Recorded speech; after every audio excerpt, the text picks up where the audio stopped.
And welcome to day 2 of our SheLovesTech Japan Bootcamp. We're so happy to have you with us. We would like to kick off this morning with a welcome to Helena, who is joining us from the SheLovesTech Global Organization.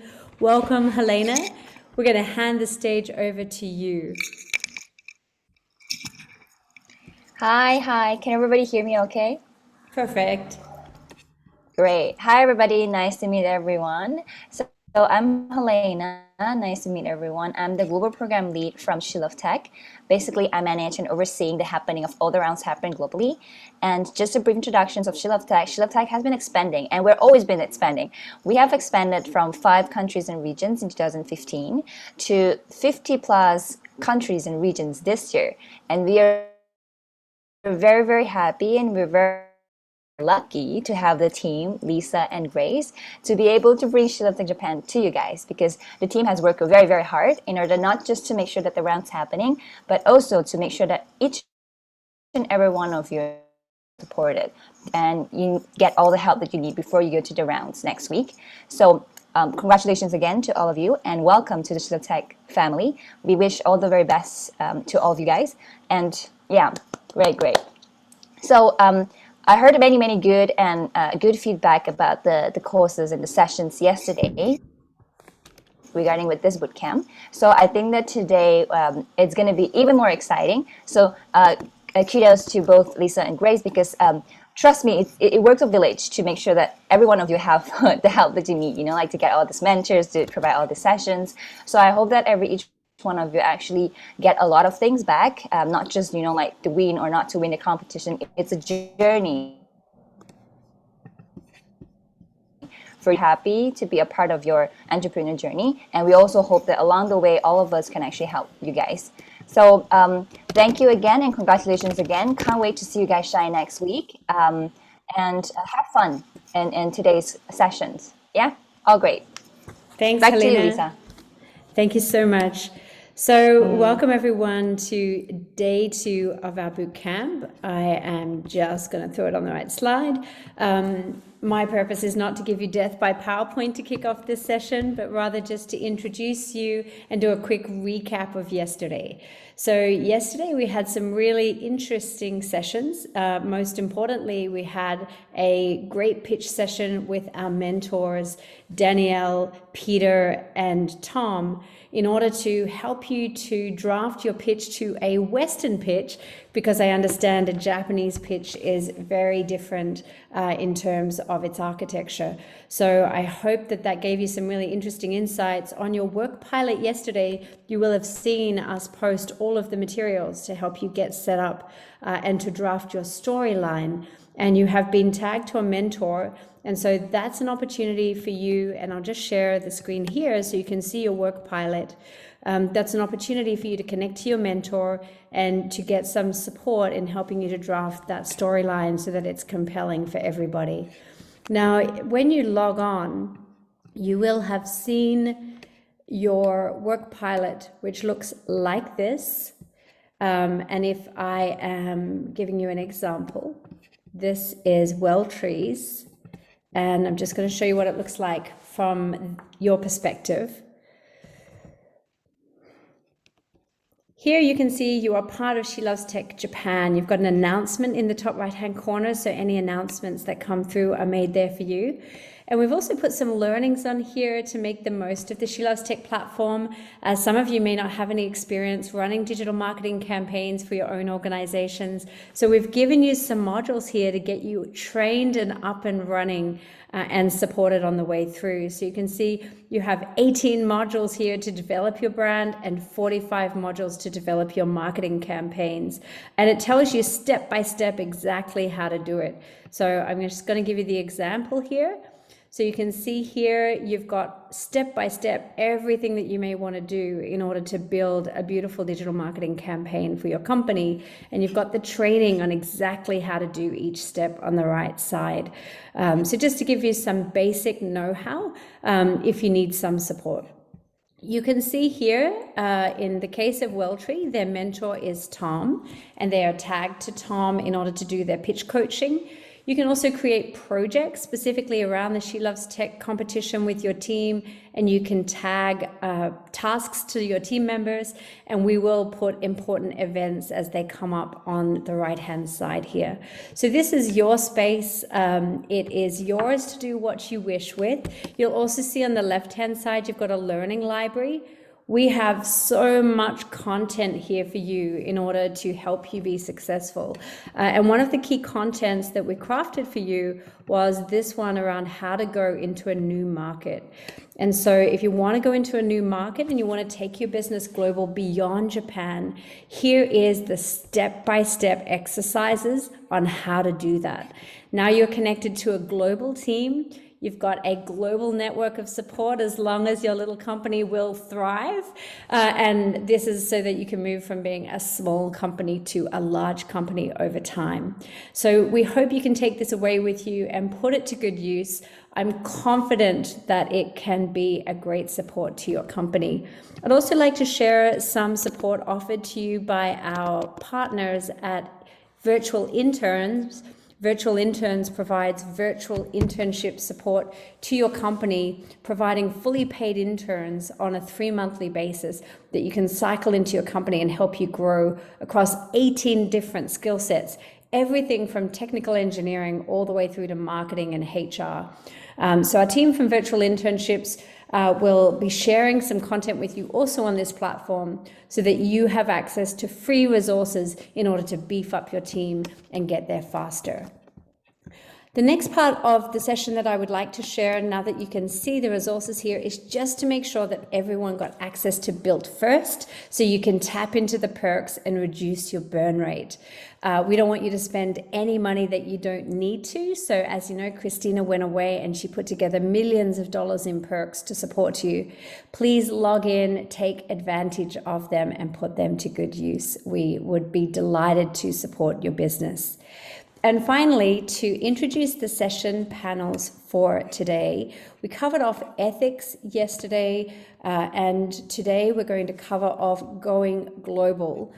We covered ethics, even if it seems like a nice to have on a program like this, simply because not everybody shares the principles of good governance like Japan. And we wanted to make sure that we not only support you, but we also give you the know-how to protect you as you move forward. Today, we are pleased to introduce to you our esteemed professor, John Koriwama. John is a wonderful collaborator of R3I. He's our esteemed partner on the ground in Japan, an expert in medical technologies, and he has been taking companies into Japan from abroad and out of Japan into the US throughout his lifetime. You're then going to be joined by Professor Tom Kosnick. Tom has been an elite Harvard and Stanford professor for his career. He's going to be taking you through Crossing the Triple Chasm, which is covering gender, culture, and generations. And then Professor Henry Wong, our good Stanford professor and VC of 38 years from Garage Tech Ventures, and now R3I is going to cover off the VC acid test. So you can hear the things that the VC is listening for as you go through your presentation. And then finally, Kikuko Iwama is going to join us from Global Brain to actually put you to the test for the final part of the day. We'll try and have some decent breaks today because I know yesterday everyone was exhausted by the end of the 4 hours. So we'll have a solid 20-minute break after Tom's session this afternoon. All right, shall we get started? Brilliant. I would like to now warmly introduce you to, he calls himself Crazy John, Kojiro Mariwaka, our esteemed collaborator. John, over to you. Hey, good day, mate. How's everybody? Excited? Good to see everybody. Excited. How was yesterday? I leave it to you guys. How was yesterday? We enjoy and we learn a lot. We talk a lot. We discuss a lot too. For 4 hours? 4 hours. Wow. Only like 10-minute break in between. No time That's for right. or wine? Sorry. Water. Only Only water. water. Okay. Cheers with the water. Actually, I don't have wine yet. Just water. So good to see Lisa, Grace, Helena. Thank you for the wonderful speech. Candice, Corina, Luana, Monica, Yuko, Manaka, Akiko, and Kaz, and Mai and Kyoko. Good to see everybody. Am I missing anybody? I cover everybody. Cool. Yep. So let's start. Let's beginning. My name is Crazy John, aka John Kojiro Moriwaka. Kojiro means happy second son in Japanese. Moriwaka means young forest. And thank you for arranging the great time. You know, I haven't had a lunch yet, but really exciting because today, after this, I'm going to be an official judge for Unicorn Battle, where I met Lisa. So I'm judging for wonderful 15 unicorns today from 6 to 8. And at 8 p.m. to 9 p.m., I'll be on the radio, talk about ESG investment for achieving SDGs. So let's start. Let me share the screen. Can you see this? Yes? All right, let's begin. Japan Bootcamp. Yay! Welcome to Japan, everyone. Who loves tech? Everybody loves tech? Cool. All right, we love tech. We love you. So congratulations for top 11 finalists. So we are really excited to have you. And I'll be the key MC for your final pitch competition in Japan regional competition. So hopefully, you know, winners will go overseas and the Japanese team win the world competition, okay? So I'm so honored to be here as a CEO of Silicon Valley Ventures and founder and director of Startup Grind Fukuoka. We truly appreciate Lisa for inviting us to be part of your community, okay? So as I'm Crazy John, I'm an advisor for a few venture capitals around the world and also visiting professor in 2 universities in Japan and Myanmar. And when I was 19 years old, I moved to Australia to study at Sydney University. I'm actually dropped out from Sydney University and started to run a hip hop record company in Tokyo. And then afterwards, I entered my family business medical device company. It's been 49 years. So we sell any kinds of medical devices and develop for OEM. And I became an angel investor in Silicon Valley. I belong to 2 angel groups. One is called Harvard Business School Alumni Angels and also Life Science Angels. So our track record is 38 exits within 15 years in the life science sectors. So this company, we are now relocated in my hometown back in Shimonoseki City in Japan near Fukuoka. We are advisory firm for startups, VCs, CVCs, and corporations. Our partners are globally located Silicon Valley, of course, Boston, New York, Myanmar, Asia, Israel, France, and so on. Yes, so let's skip my slide. And this is now as Cabinet Office Japan last year announced government selected 8 different startup ecosystems. So number 5 in the top is Hokkaido ecosystem. Number 6 is the Tohoku region. Number 1 is Tokyo region. Tokyo actually includes Kawasaki deep tech sector, and Tsukuba is a very good university and research development. Also, one of our VCs investing heavily there for deep tech. And also Wako City, there is a RIKEN, Rikagaku Kenkyusho. RIKEN is a most sophisticated Japanese biotech and engineering research labs. I created a Kasoku accelerator before and partner with their local government. Number 2 is actually Central Japan. That's where Nagoya, Toyota headquarters is there. And number 2 is actually now very heavily on deep tech. So Lisa and I and other 4 venture capitals, we try to create a new program over there. And if you are robotics or AI or quantum computing or medtech, next year, of course, welcome. Love to collaborate with all of you. Number 2 is Nagoya. Then number 3 is the Kansai region, Osaka, Kyoto, Kobe. So Kobe is strong with medtech, and Osaka is for commercialization, and Kyoto is also strong with research. So these 3 great universities, Osaka, Kyoto, and Kobe University, collaborate to produce open innovation. And the number 7 is Hiroshima. Also, governor of Hiroshima is a good friend of ours, Stanford MBA. And they are focusing on actually SDGs, more likely social innovations. Number 8 is Kitakyushu, just 5 minutes away from our home, next to Shimonoseki. Number 8 is also strong with SDGs.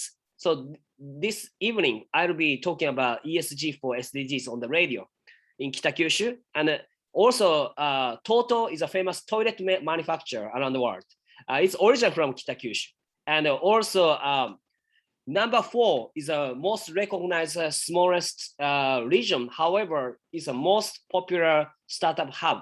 That's why I created Startup Grind Fukuoka last year. It's called Fukuoka City. And Silicon Valley Ventures, we are so happy to be an advisor for J Startup Hokkaido, Kansai, Tohoku. And also, we are now becoming a central Nagoya. Yes. So this is our family business. Now I'm taking over from my parents for 10 years. And very happy to be back in Japan from United States because of COVID. And so now I'm working closely with our employees. Yes. And so these are actually the great organizations I've been working together. And I love startups and helping startups like you guys. So I'm a mentoring of 500 startups in Silicon Valley. Now we are also, I'll be teaching in the Nagoya region in 2 weeks. And Alchemist Accelerator from Silicon Valley, I've been mentoring for 5 years. And German Accelerator, we are trying to bring a German medtech startups to Japan. Startup Bootcamp, we are inviting all startups from all over the world to scale up in Japan to collaborate with largest Japanese corporations for POC. And you know, almost every week, I've been teaching in the large corporations and embassies. And I met Lisa again in the Luxembourg embassy event before. So this is my book about the global mindset and innovation after I graduated from Harvard Business School.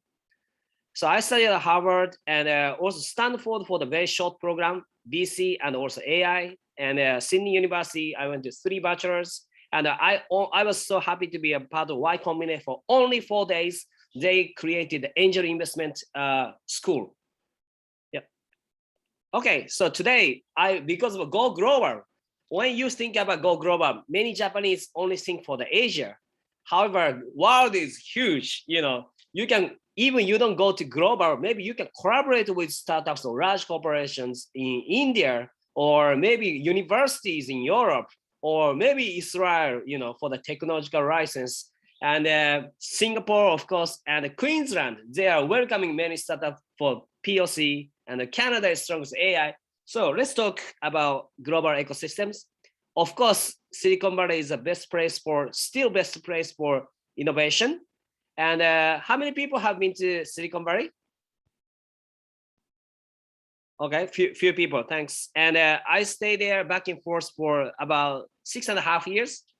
And, you know, I thought there is a Silicon Valley airport.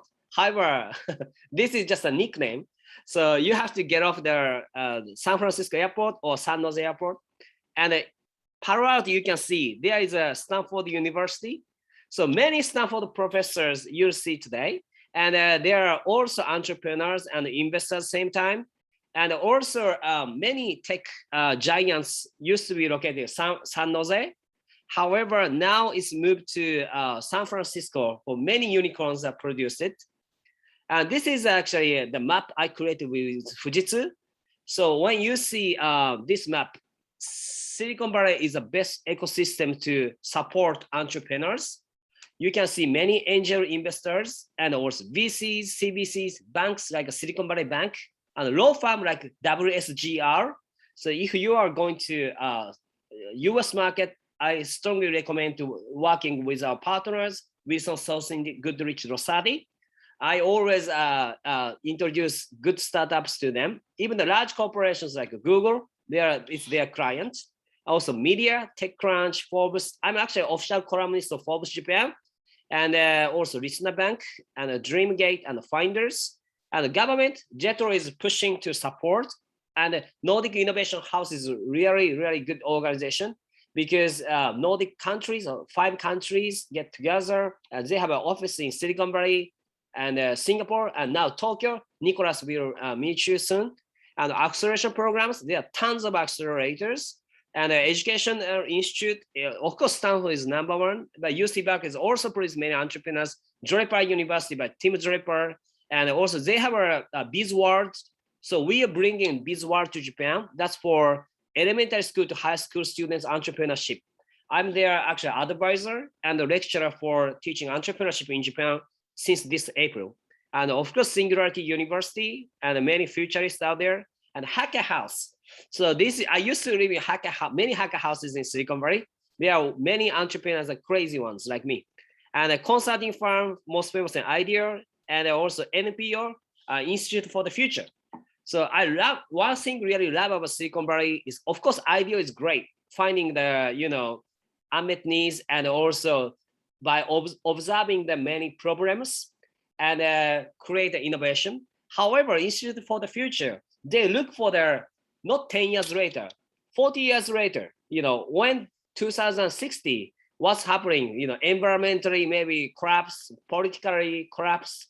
Then when you look at the further, future, and then you can create new innovation.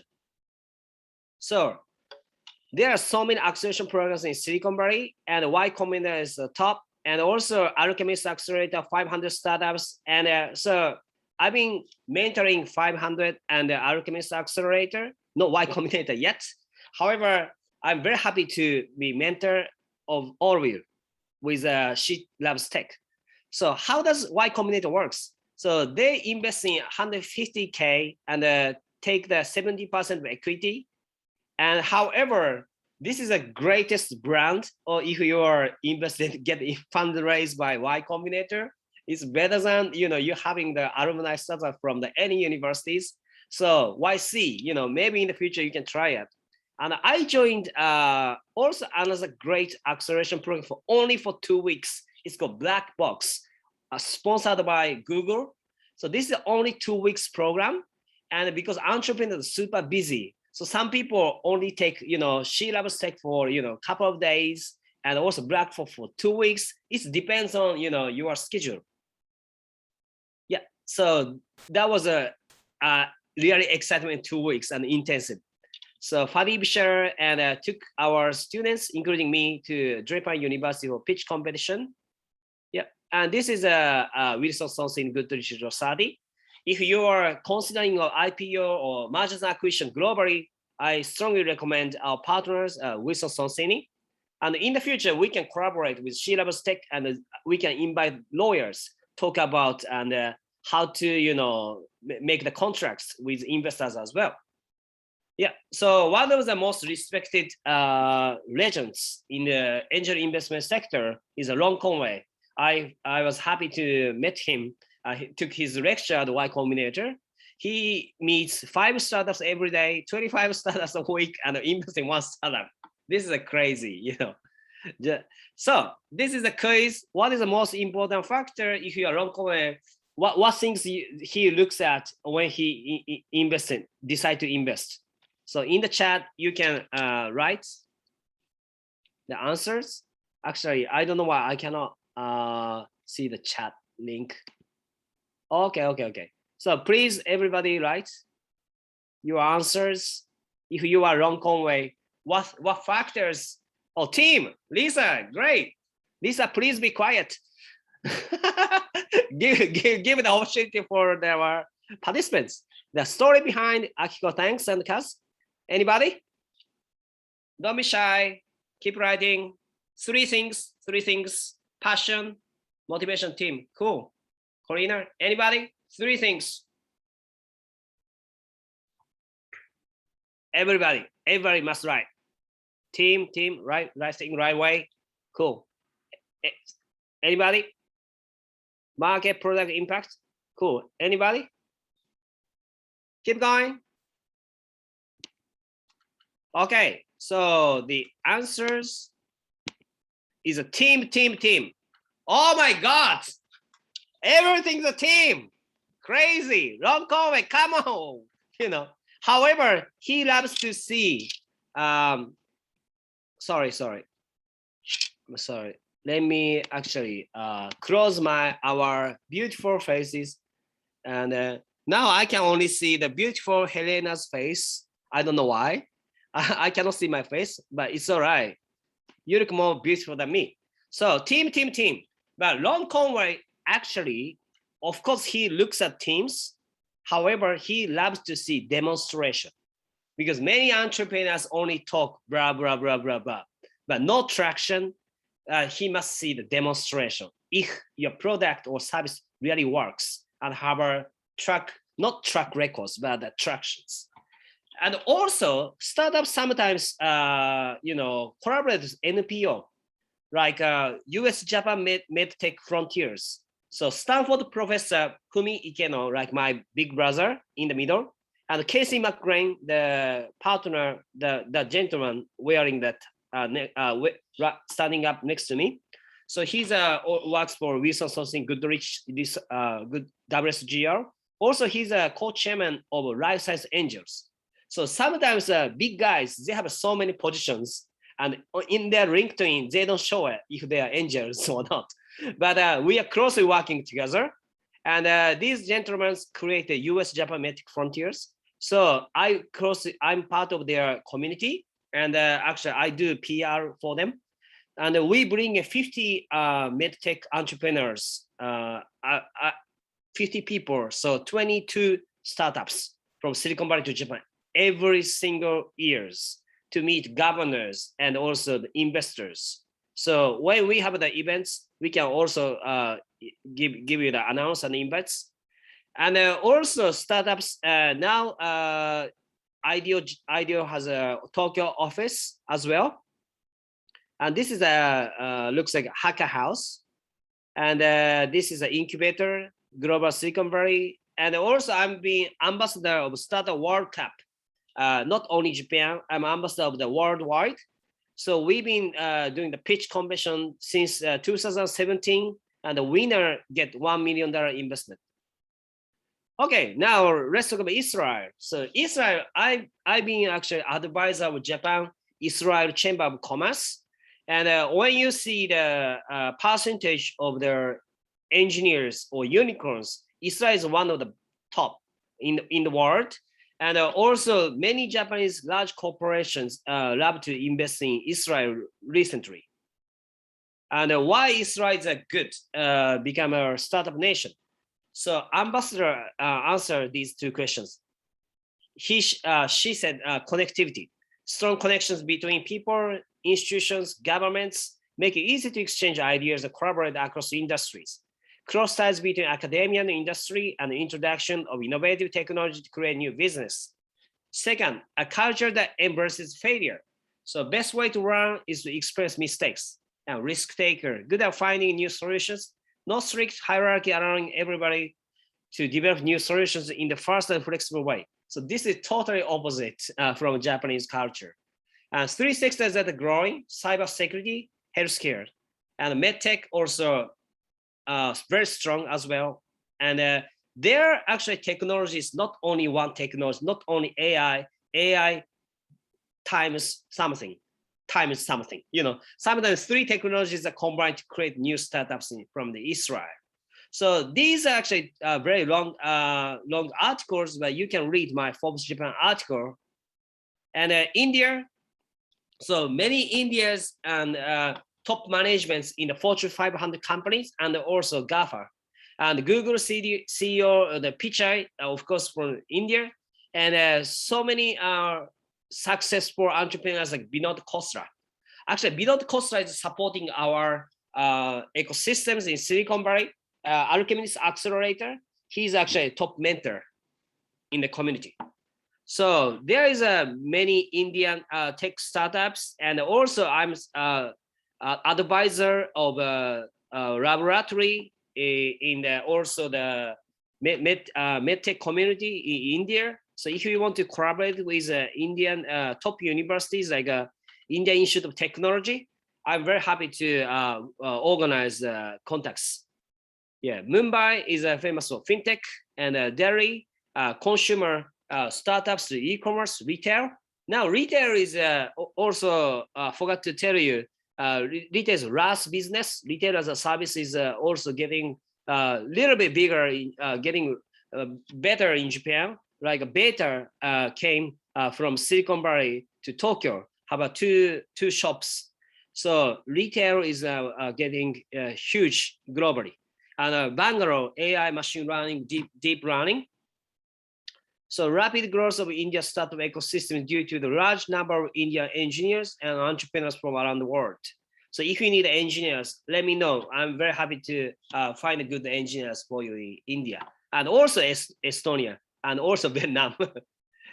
Okay, so this one we can skip. Can I ask you, John, as you go through some questions about some of these ecosystems, if you had to choose a place to put your development team as you were expanding, out of the 3 locations, San Francisco, Israel, India, which would you choose? Depends on your users or customers want, because of Indian design is a global design. However, a little bit colorful and too many functions. And most simple one, of course, Silicon Valley engineers is most simple and beautiful and easy to use. And then Estonia also very good, high quality and simple. And Estonian engineers design and functionality is could be used in Europe, even Africa, for the fintech applications. And because I'm a partner with Estonian development teams. And also Estonian team can make the things for Silicon Valley market. But Vietnam, because I was a former CEO of Evolable Asia. We had an IPO in Japan before. Evolable Asia is actually now called Airtrip. And now the valuation became almost 1 billion. And Airtrip has a engineering department, offshore developers. We have 1,500 engineers in Vietnam. However, those engineers are very good quality, but not good design for American market. So we failed miserably when I was CEO. But we had a very big success in Asia and the Japanese market. So it depends on what customers want and designs. Brilliant, thank you. Thank you, Lisa, for the good question. So this is the India Institute of Technology, Mumbai. Okay, Berlin. So when you look for European markets, Berlin comes one of the top, of course, Stockholm, UK, London, and also through Luxembourg, where Lisa lives. So Berlin has so many unicorns lately, last 5 to 7 years. And sorry, I'm drinking the wine, not wine, but water. Tastes like wine. So Berlin is also IoT and blockchain hub in Europe. And many interesting events in Berlin, startup events. Also, if you are in the medical device sector, Medica is the largest medical device expo in the world every November. So maybe you can go Dubai Expo and then Medica if you are a traveler every November. Dubai is only this year. So Berlin has a very interesting history. Samuel brothers, so 3 smart brothers actually created so many interesting startups. However, their model is like a time machine model, very similar to Sonsan. So Silicon Valley has always new services. They copy and make it to European market. So not really unique, but also the Berlin, the city itself has a many unique cultures, attract painters, engineers, designers, very little bit similar to Sydney, Australia, as a multicultural, in terms of multicultural. And also this is a melting pot. So 50% of the startups employees are foreign. So if you are, if you think for moving to living overseas, Berlin or Amsterdam welcome any kinds of races. And yeah, okay. And this is a very good location in the Eastern and the Western Europe, because Eastern Europe nation is Ukraine, and Estonia has many engineers. So even you are, if you meet people, engineers in Berlin, you might meet many from the Ukraine and Estonia. And you can, if you are located in, Luxembourg, you are very easy to travel to even France, Germany, even UK. So Luxembourg, where Lisa lives, I was actually, I brought my wife, to travel around the world. And also we are, during the trip, Luxembourg Embassy introduced us to the acceleration program, only 3 days program. My wife and I took the course for 3 days. So Luxembourg has a very small, this is like a city, only 570,000 population. However, their individual GDP has been highest in the world for over 22 years. So I was thinking to even move to Luxembourg, and not only for the tax reasons. This is a great hub for welcome many startups, also large corporations for POC.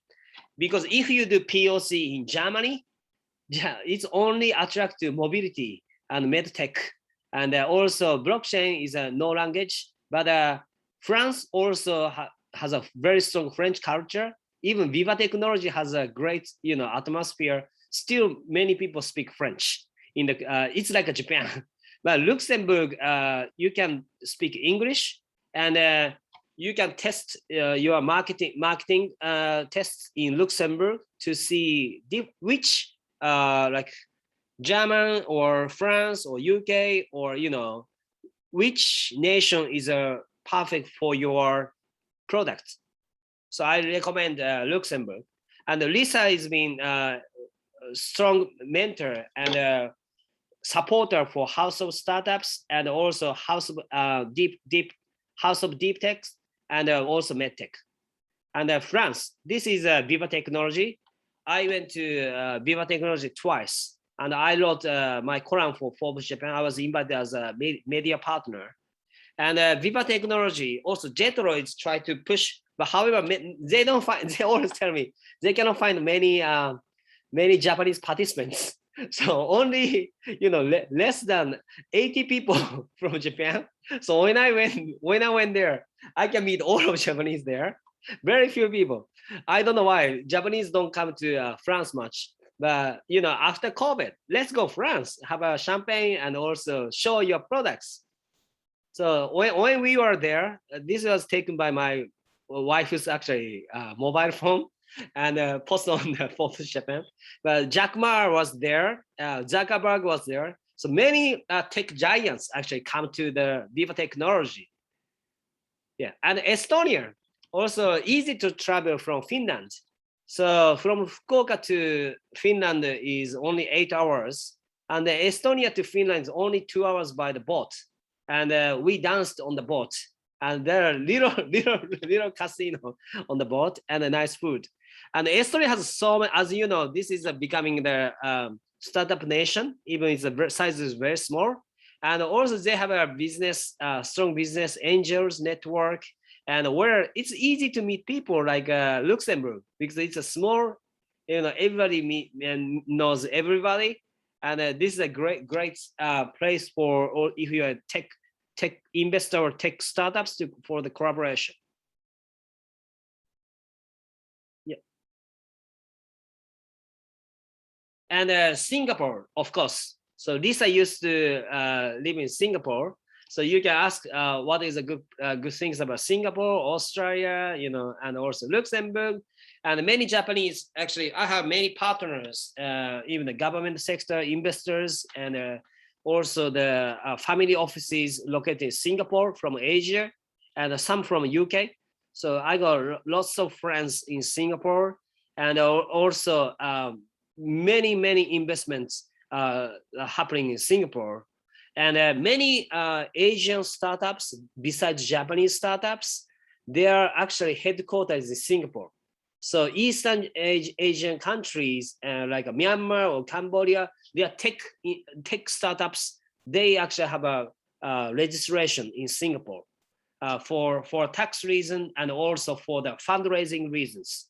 So if you think globally, maybe you don't need to move to Singapore, but you can have a registration and office or partners in Singapore to make it globally.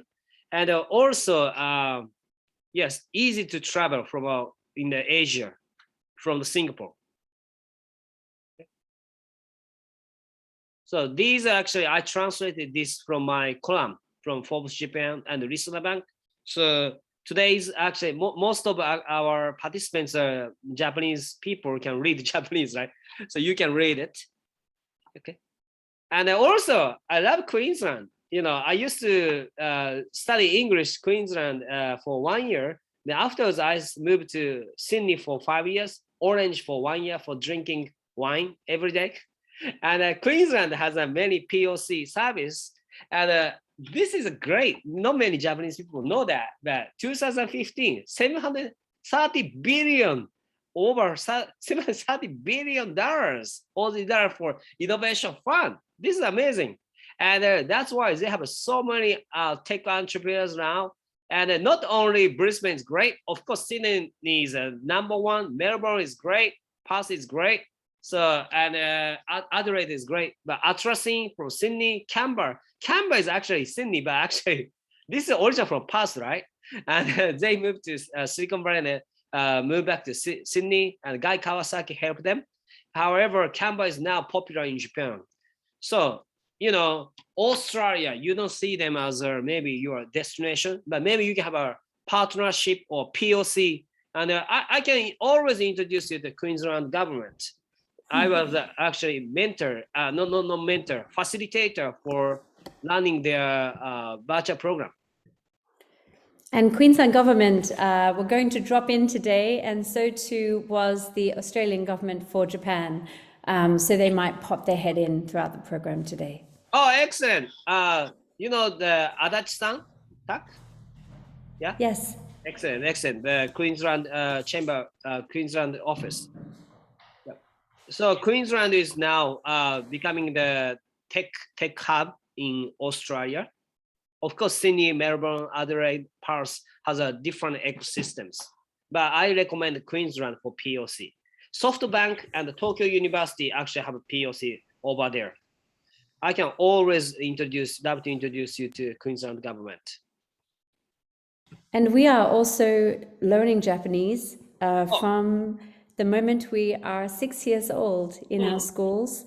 So that's why my Japanese is so bad, because we are learning for like 15 years Japanese, but we don't have so many opportunities to practice. Just exchange students who come to live with us. That's about it. So we are very open to working with Japanese people, Japanese students, Japanese businesses, and we are well trained for that. So just not enough experience. Excellent. Lisa, where's your hometown? Brisbane. Oh, Brisbane! Oh my God, we should go. We should bring all entrepreneurs to watch and investors to watch Olympics in Brisbane. Yeah, I think so. Is it how many years later? 80 years later? I think so. Cool. Yeah, I love Brisbane. Yeah, I loved Brisbane so much. That's why I escaped from Brisbane, because I couldn't concentrate to study. The weather was great, people are great, food was great. So I decided to move after 1 year to Sydney, because Sydney has 4 seasons like Japan. Also, Sydney is really it has been always the business hub. So 33% of trade is done in Sydney, 30% in Melbourne. Brisbane was always 15% of trade. And that was heavily dominated by mining and agriculture. So if you're in technology, we all moved to Sydney.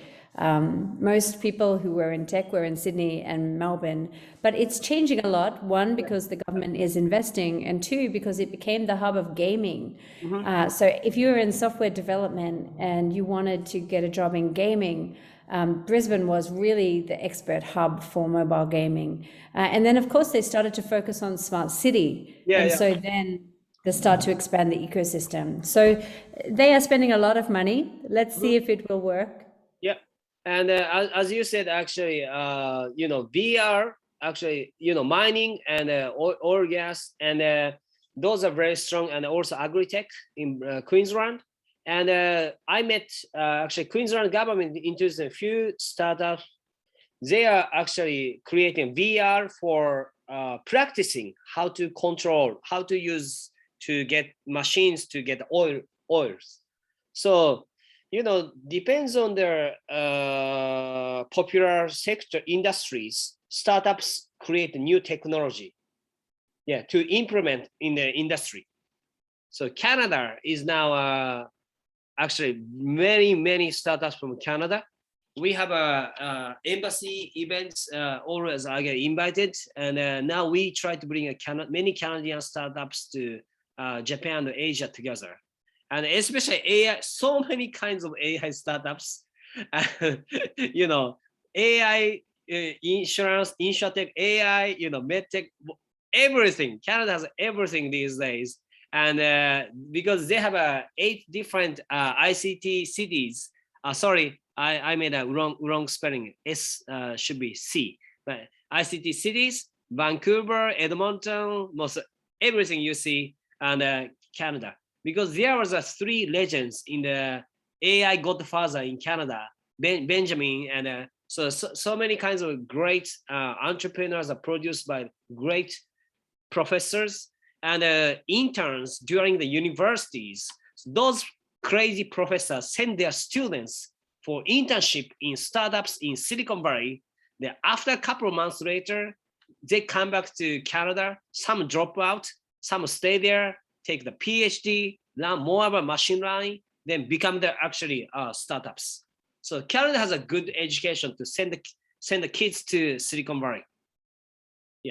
And the Canadian embassy is also very energetic to do many collaboration events around the world, including Japan, Silicon Valley, and other Asian countries.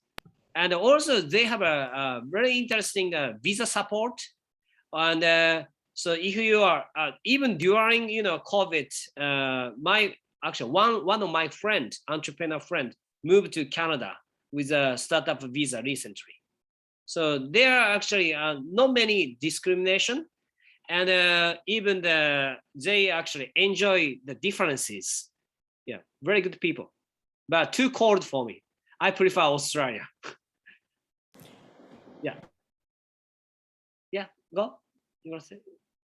So I was going to say I am the entrepreneur in residence to the Canadian government. So if you need a pathway to Canada, don't hesitate to sing out. Oh, nice, excellent. So I was invited to take the angel investment course. So in the history, Y Combinator had only one course for the angel investment. So no second one yet. So I was the first student. So very happy to learn from Jeff, became the president of Y Combinator for 4 days. So this is a key learning from their philosophy, make something people want. So this is the most simple thing they always say. How to become a successful startup is make something people want. But this is the most difficult thing, but this is the most important thing. So I asked Jeff the question. So how can you know? Then Jeff, not only Jeff and other teachers said, ask customers, just keep asking many customers. So this is like I thought it's a labor job, it's an old school, asking customers. However, Y Combinator love labor job. Just the founders by themselves, he or she should ask real customers if this is a great product or not, if this is easy to use or not, if this design is good enough. Good is not good enough. So if this is great enough, you want to pay. And Y Combinator strongly tell founders to not have a high traction, to have 100 paid customers. So sometimes you have to. In other words, they strongly believe founders should have a very strong 100 fans, not just strangers, not like not less active users. So you have to have 100 active users, 100 fans. They really love your product and love your vision. So founders focus on making product, team. So actually, building a product is also very important, same as building a team. If you have a great team, you can build a great product. And if you have a great team, you can do anything, you know, you can go globally. And a team doesn't mean just having an internal team. You have to have connected to many ecosystems like I'm introducing today. So 3 things that have a common: Microsoft, even Apple, Yahoo, Google, Facebook. So founders' desire. So founders sometimes pain. So founders' childhood, you know, if you have this very strong something you hate, maybe many people also hate the thing. And then so how to solve the hate, then you can create a new product. And also can build a product by yourself. If you are a coder or engineer, you can build it. However, if you are not a coder and if you cannot build it, you can have a co-founder to build it. So most people don't see the values. So this is very important thing, you know, unique insight. So this is number 3 is goes to the unique insight. Something your team only know the fact. So this is called maybe unmet needs. So many startups business is very boring. You know, important thing is easy to understand, but also something you like Peter Thiel or big giants haven't heard of the things. You only know their insight. You know, this is very important to become the global unicorns. So how to make the great pitch, 3 minutes pitch. Firstly, but you have a actually pitch training session. So I just introduced this for 10 seconds. But first, you're gonna talk about problem, solution, and market size globally, and attraction, how many users or customers you have, and unique insight and business model, how to make money. And 7 is a team. So today's actually I was talking to Ninja VC in Finland this morning. So we are discussing so many unicorns are actually announced each day in the first half of 2021. So unicorn is not so unique anymore. So many unicorns are produced globally. So how much funding have future unicorn companies raised to date? So minimum, you know, medium startup on our list has over 100 million. If you have 100 million and your valuation totally become like a unicorn. So what are 3 steps to becoming a tech startup unicorn? First, commit to rapid growth. Building a unicorn isn't like a building typical startup, isn't like a building typical Fortune 500 companies either. In order to be exceptionally success as a tech founder, you must be extraordinarily driven to create something disruptive. Prioritize your company's core mission, values, and culture. Firmly believe your product or service will radically improve user lives. Have a revenue-based business model that draws a profit from day one. And build the right product. How do you know if your idea has unicorn level market potential? Achieving product market fit felt effortless. You've tested and turned your product service with ease. There's a lot of excitement around your product service and customers are willing to pay top dollar. You can manufacture and produce a product service in volume. Your product service serves a large global market. You have a winning team of industry leading experts. Your product service is considered to be disruptive. There's no one else doing what you are doing.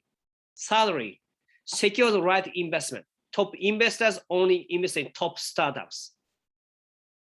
The investors you most want to partner with will have already made investments within your vertical or space.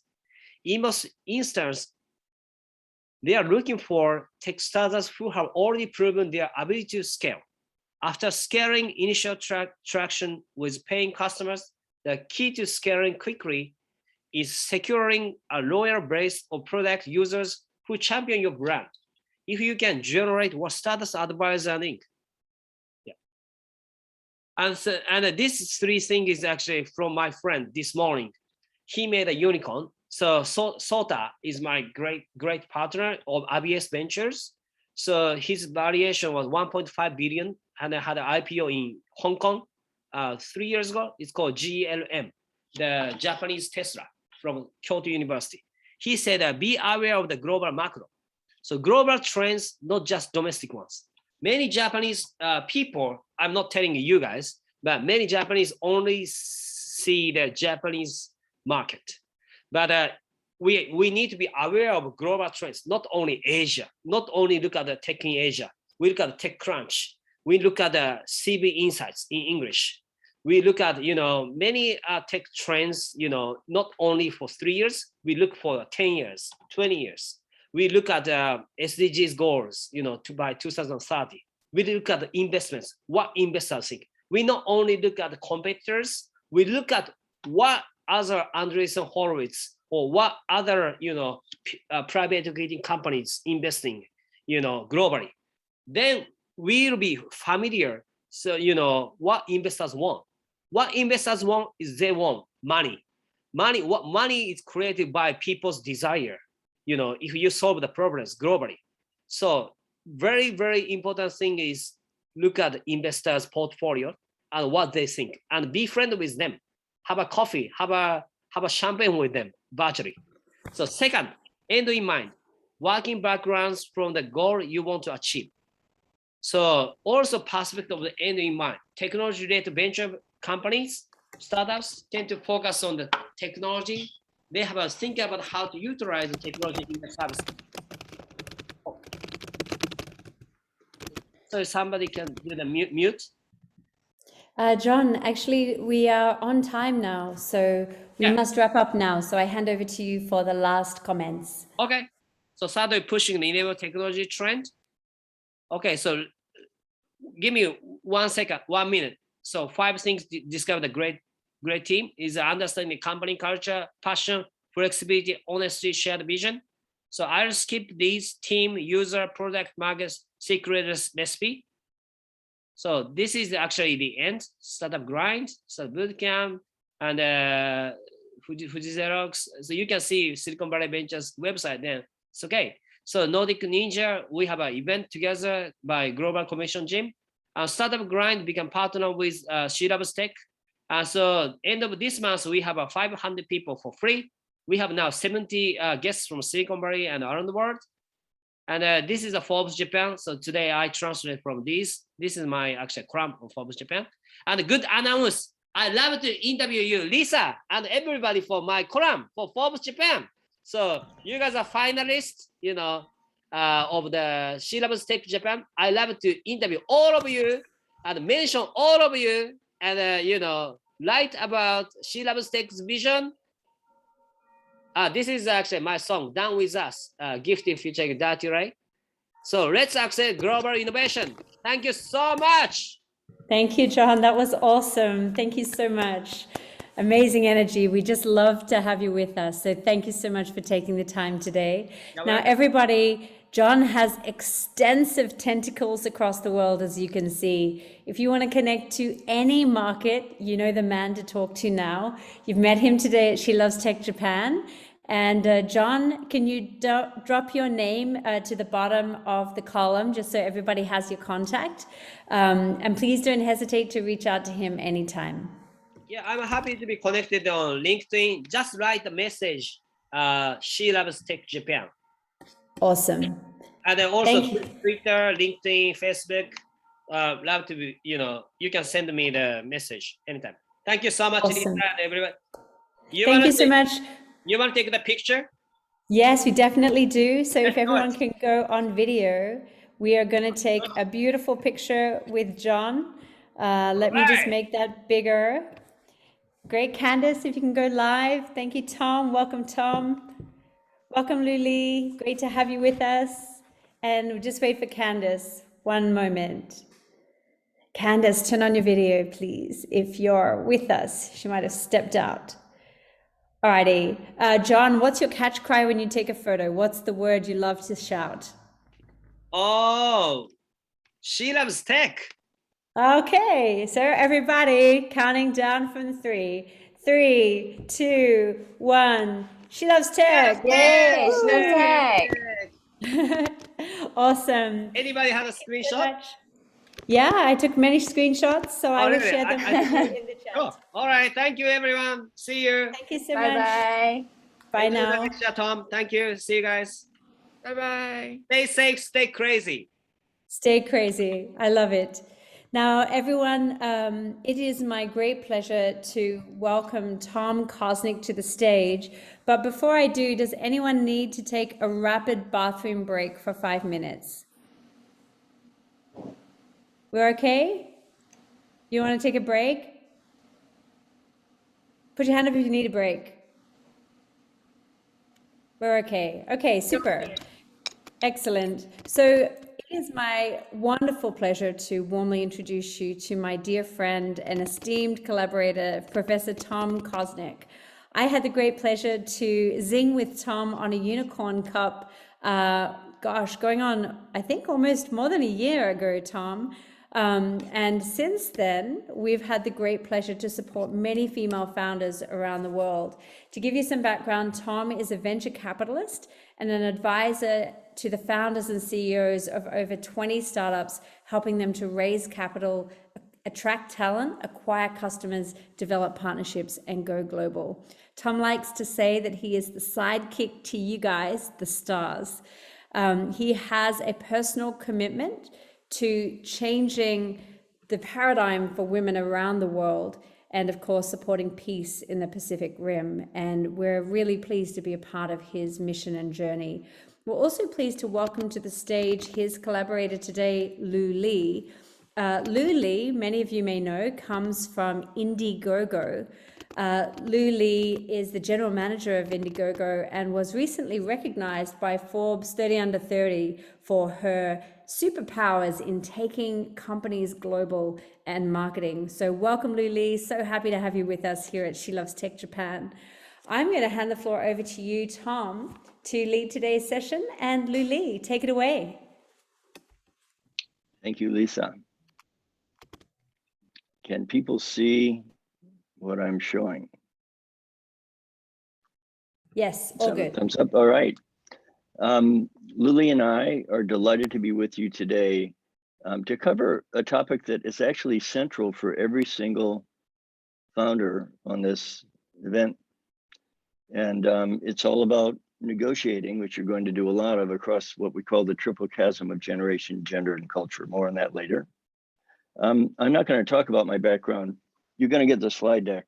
And all I would say is I spent a lot of my life with one foot in the academic world and the other foot in the real world. So taught at Stanford and Harvard, but learned most of what I know about business and entrepreneurship on the playing fields of Silicon Valley and Singapore and China. And so those are the kinds of things that I hope that I'll be able to bring. Lily has amazing things to bring as well. And it's worth mentioning that my first gateway to Asia was Japan. Before you were born, 1986 to 1992, I was building bridges between Silicon Valley and Japan. I was working pretty well. But then the shoku came, and your parents probably can tell you about the time in 1990 when the economy went in the wrong direction. And so they stopped paying me to come over, and then I started going to Singapore and China. So enough of that. Lily, take it away. All right. Well, hi, everyone. I'm so glad to be here today. Tom, thanks for inviting me. My name is Lu. So by work title, I'm the general manager of global strategy at Indiegogo. We are the world's largest global product launch and funding sites for companies big and small. Entrepreneurs love us. So hit me up after the meeting too, if you're interested. I also want to mention that I'm a very proud former student of Tom, many years ago, of course, at Stanford. And I'm so honored to be here today, co-leading the workshop with him, as this is a topic that we're both very, very passionate about, and we've got a lot to share. So get excited. A little bit more about me as you can look at my timeline. You know, it's always been a bit of a hard question to answer for me whenever I get the question of where are you from, as I've lived in quite a lot of places growing up, born and raised in Beijing, moved to Boston as a teenager, and then lived between New York, Paris, and Singapore during my schooling years, more recently settling down in the Bay Area, San Francisco. So this I also cross-cultural background really impacted me as a person. And I consider my journey of becoming who I am today as defined by this pursuit of building global connections. And I'll say the creativity that comes with it, right? Going from traditional media to more digital, social media, and having the opportunity at Stanford to really nerd out and dive into the cultural psychology and understanding how consumer behaviors are different across different cultures, and ultimately bring that knowledge back to the professional world, and joining Indiegogo as one of its first founding members of their global branch. And since then has leading the company's overall go-to-market strategy into Asian markets, overseeing global sales, business development partnerships, client services, all that jazz. And really have enjoyed that hockey stick growth for the company the past few years, specifically in China, and then very proud to say more recently expanding our reach to Japan as well. So building out bilingual support for Japanese entrepreneurs launching campaigns on Indiegogo. Yeah, so more recently recognized by Forbes 30 Under 30 for bridging culture gaps. And all I'm trying to say is that I'm here to support you, as you know, there's a lot of perspectives to share here as also female, Asian female leaders working in a very male-dominated Western tech industry. So looking forward to sharing more. Thanks. Thanks, Lily. Let's see if I can get this to go. You all can read faster than we can talk. So this is our agenda. And let's start.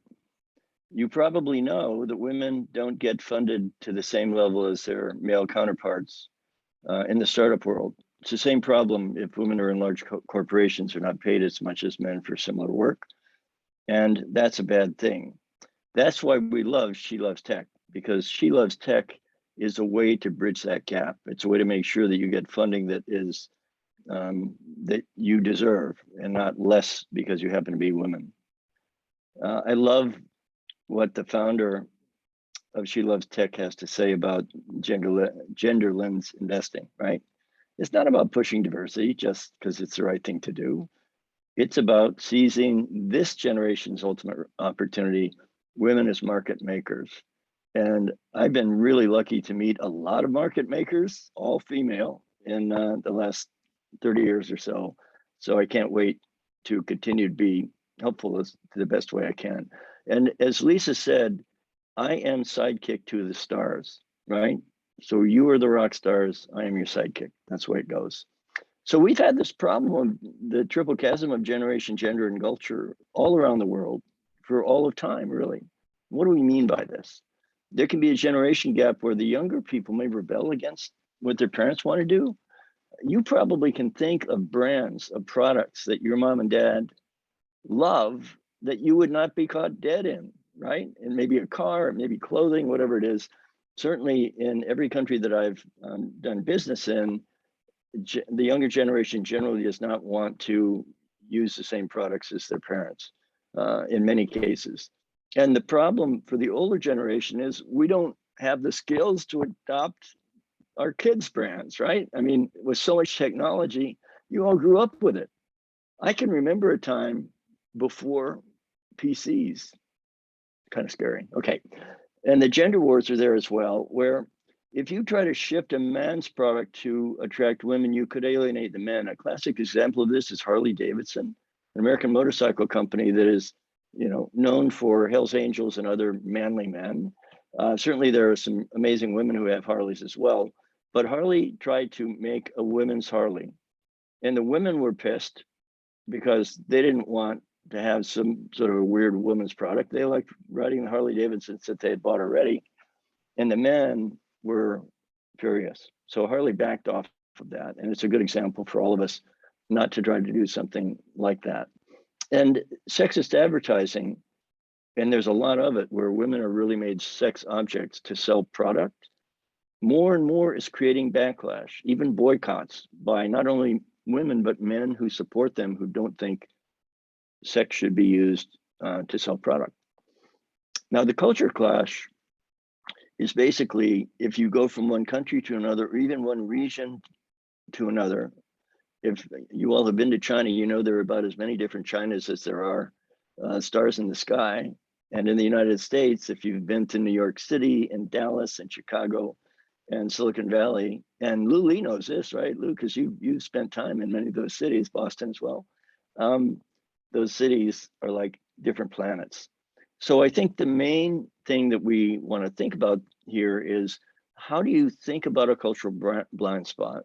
We know we're going to have them.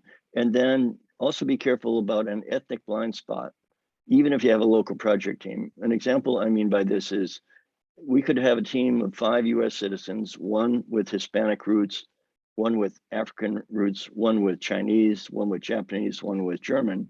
And those groups could actually misunderstand Australia, right? Or misunderstand certain parts of the Middle East.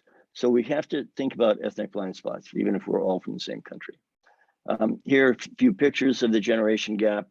You can imagine these older women are very upset with this young woman with long legs and a miniskirt, right?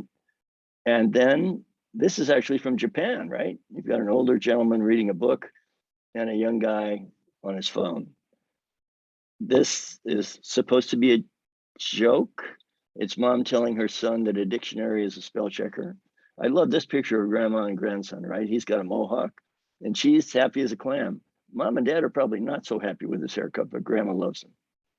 And then I think that the young girl's answer to her dad is classic. So think about it in your own life. Are there times when you were growing up when you felt like your parents didn't really understand you? Are there times when, even now, you're encountering people of different generations who don't get it? They may not understand what your innovation's about. They may not understand you. This generation gap is a big deal.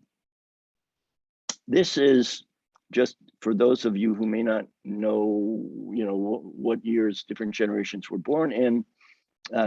Here it is. And I happen to be a baby boomer, born in 1950. And these things that we have under each of these generations are things that were really critical moments in our coming of age. So what we mean by that is, these things happened, for example, in my generation, in our teens and 20s. And similarly for your generation, think of the things that happened in your life in your teens and 20s that really have shaped the way you think about the world. Now, no matter what age we are, I have a feeling that the coronavirus and the worldwide economic crash that's gone along with it is something we'll all remember, no matter what generation, because that's certainly something unlike anything we've seen before. Okay, here are a few books that are really quite good if you want to learn more about the generation chasm. And I would love to know if there's a great book or website or blog in Japan that deals with this issue. And I don't speak Japanese, but I've got friends who do. And it would be very interesting to me to see how Japanese culture may deal with generation. It's important to understand the generational chasm because people will see the world differently. They'll interact with others in different ways. And that can cause friction if you don't understand that it's just about a generational difference. And what we're really trying to do in business, as entrepreneurs, as global leaders, is to find ways to reduce friction, misunderstanding, and conflict. If we do that, we'll have more successful businesses, we'll have more successful partnerships. And the people that we bring into our business, either as customers or as employees or channel partners, even investors, they will be better because of our deeper understanding of generational differences and how to work around them and work through them. Now we go to gender. And this is something that American men, and I don't know whether Japanese men would think this is true as well. This particular slide was not designed by a man, it was designed by a woman. And men just have one switch. And I hope you won't mind if I say it, the switch is sports and sex, sports and sex, sports and sex. That's about it for most guys. Women are much more subtle. There are a lot more things that you have to understand if you're going to work effectively with other women, if you're a woman, and certainly men, if they don't really appreciate the differences in communication style, in the way that people think and make decisions, the way that people build trust. Women do it differently from men. And I have found that I've learned so much by working with my female colleagues about how to be a better human being. So you all can be teachers to guys who are, doing the sports and sex thing. We all can learn a lot from you. And there are things that you can learn from us as well. So there are rituals, and by this I mean something that you would do in business as a regular thing. So women, at least in the United States, and I'm not sure whether it's true in Japan, will say, oh, I'm sorry, when they haven't done anything wrong. And what men think psychologically is, men say, I'm not apologizing for anything. It's not my fault. It's her fault. It's his fault, right? They're trying to shift the blame. And so if a man looking through his lens looks at a woman saying she's sorry, he's saying she must have done something wrong, right? Guilty as charged. And that undermines the woman's credibility in ways that she didn't intend for it to. He'll say, not my fault, her fault. And women often will take responsibility for things that are actually not their responsibility. So be careful. Don't take the blame for stuff you didn't do, especially if a guy is trying to push it off on you. Men tend not to ask questions because they don't want to look stupid around other men.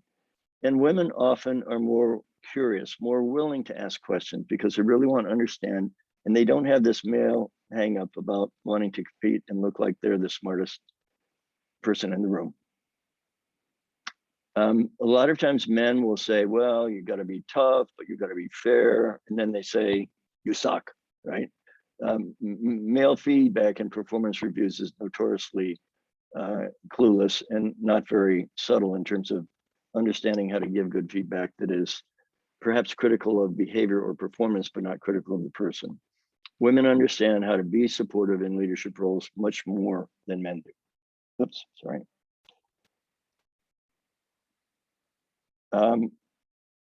I'm sorry, this slide should have the silence over right at the end of suffer in. So if men get negative feedback, we're going, no, you don't understand, right? You shouldn't be criticizing me for that because of blah, blah, blah, blah. And women will usually not defend themselves when they're being criticized, even if they don't deserve the constructive feedback or the criticism. So think about that as you think about the way that you interact with guys. Men like to fight. I don't know, and I think this is true in Japan, the same as in the United States.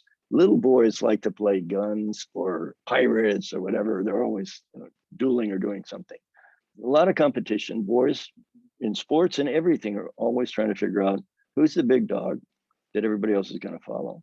And this ritual fighting means you have an idea, you're brainstorming, and guys are really quick. Instead of saying, that's interesting, that's a really good idea. In addition, you can think about this and that.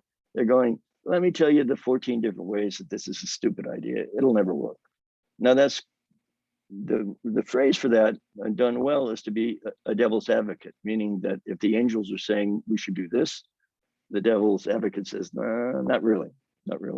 And again, the support should be right after show in the far column. This happened anyway. Let's not think about how it happened. Women often will show support, even if there is conflict. Try to deal with that conflict in a less, I was going to say mean-spirited way, less competitive way. Men, real men don't whine, real men don't cry, blah blah blah. And a very common pastime of women when they get together, at least in the United States, is they'll get together and they'll talk about all these stuff that is tough.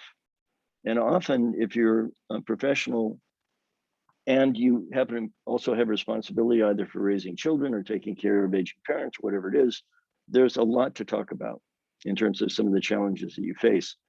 That sharing of troubles isn't complaining. It's sharing the troubles to build trust and build empathy. And guys don't understand that because looks to us like whining.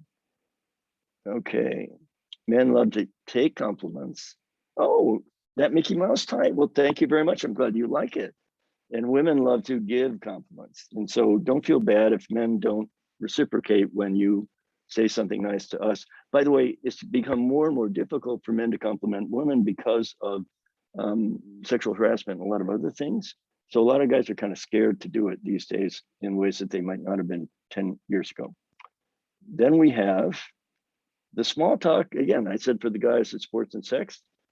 I'm simplifying a little bit when I say shopping and kids. There are lots of other things that women like to talk about, but I thought we just picked two things that I know are fun for a lot of the women I know to talk about. Pets also, right? Because if whether or not women have children, I think women love pets more than men do, even though men really love pets. And a lot of times men will, the kind of humor that we have is actually laughing at other people, saying, he's fat, he's stupid, he's short, whatever. And women often do self-deprecating humor where they're sort of laughing at themselves. And that's a kind of humor that doesn't hurt anybody. And I think more men could learn how to do. So those rituals are not always conscious, but that means that there may be a misunderstanding between men and women. And I'm having trouble getting this slide to go forward. Hold on. The thing's frozen. Give me a minute. Okay, we'll just jump. There we go. And what's happening is I'm having a little bit of trouble because I've got all the, there we go. There we go. Okay, so there's some interesting books here about, and many of you probably have seen or heard the book by Sheryl Sandberg called Lean In. In fact, one of the founders of SheLovesTech was responsible for developing Lean In, I think in China, certainly in Asia. So it's a big deal. And these two books on the left are called, They Say Women Don't Ask and Ask for It. Books that are specifically about negotiating. And it points out that men generally will ask for stuff. I want a raise, I want that promotion, I want to get that really good assignment. And women tend not to. They expect to be recognized based on their merits. And so the second book, Ask for It, basically Linda and Sarah wrote it because a lot of women said, okay, fine, we don't ask for it. We don't ask, how do we do that? It's not a sort of a natural thing for us to do. And the second book is a really good book to give you guidelines on how to do it well. A couple of authors who are really wonderful authors and actually good friends of mine have a book that really helps to think about if you're in a two-career couple, married or friends or whatever, that getting to 50-50 is a way to think about how to balance home and careers in a way that the women aren't bearing 80% of the work at home. All right, and again, this thing, there we go. So we know that female founders are less likely to be funded than men. It's terrible. And partly because there are more male VCs than women, and men like to invest in men. In fact, white men like to invest in white men. It's all kind of complicated. But again, women, once they are given a term sheet, may not negotiate over the value of their company the way that male founders do. So things to think about. And again, don't apologize inadvertently, okay? Because again, the investor is going to think, oh, she's done something wrong. What's wrong with her? And you don't want that to be happening. I'm about to turn this show over to my trusted colleague, Lu Li, who knows a lot more about cross-cultural negotiation than I do. But think of me coming to Japan like the little dog in the cheerleader outfit going, yay, you know, we can go global. I really love, you know, da, da, da, da. And a lot of the Japanese people that I've met over time, Chinese as well, actually locals in many different cultures sort of look at me like I'm nuts. So this cat's on the couch, cat's got, you know, watching TV, has a beer. And many of the adopters in the new countries, local culture, are not that interested in adopting stuff from a foreigner. And they say, I say, why not? Why can't? And they say, you don't speak Japanese, you don't speak Mandarin, you don't understand the laws, the ecosystems, the education, the religion, culture, ethics, and so on. And circles of influence simply means, think about the players, people like you who are involved in entrepreneurial activities. The stakes, those are the things that you invest or bet on the new venture. And code is a way you build trust in the local culture. So there's a way to build trust in Tokyo that's different from Kyoto. And there's a way to build trust in Silicon Valley that's different from Dallas, Texas, or New York City. So keep that in mind. And it's important that we realize there are going to be cultural chasms, because it can get us in trouble if we don't think about it and try to find local colleagues, friends, partners to help us enter a new country in a sensible way. In fact, if I have two co-founders who are both males from one country, like two Caucasian Americans or two Chinese guys, and they say, Tom, you want to be on our board of advisors? I say, no. And they say, why not? And I said, because you're two guys from the same country. Go find two women who have complementary skills, who are as good or better than you are. That won't be that difficult. And prefer that they not be from the same country you are, because you want a founding team that's diverse, because they're going to have a better luck, if you will, hiring talent, right? Because talented women don't want to join a firm that has 12 guys at the very top, nor would men want to do that if the roles were reversed. It's not that much fun if you're not from a certain country to join a startup where the top 20 people are all from that country. So it is really important to think about that. Also, if you're going to localize products for for new markets, you need people who grew up in those markets and probably still live in those markets in order for the products to be localized well. Okay, and by the way, it's really hard to negotiate really good partnerships if you don't have anybody who was born and raised in the country that you're negotiating with. Here we go. Luli, take it away. All right, thanks, Tom. All right, so, Hofstede is a Dutch cultural psychologist who developed this very interesting model many years ago, who measures the different cultural norms in different countries in the modern world, and really compare and contrast how they are different. It is really, I believe one of the most practical theories on understanding how cultures and organizations are behaving differently in different cultures. You have the documents, so I won't dive into it in too much details, but I'll quickly run over it. First of all, individualistic and collectivist, right? So when you're in a more individualistic oriented society, individuals' needs are above everything else, versus more of a collectivist society where group needs, collective needs are more important.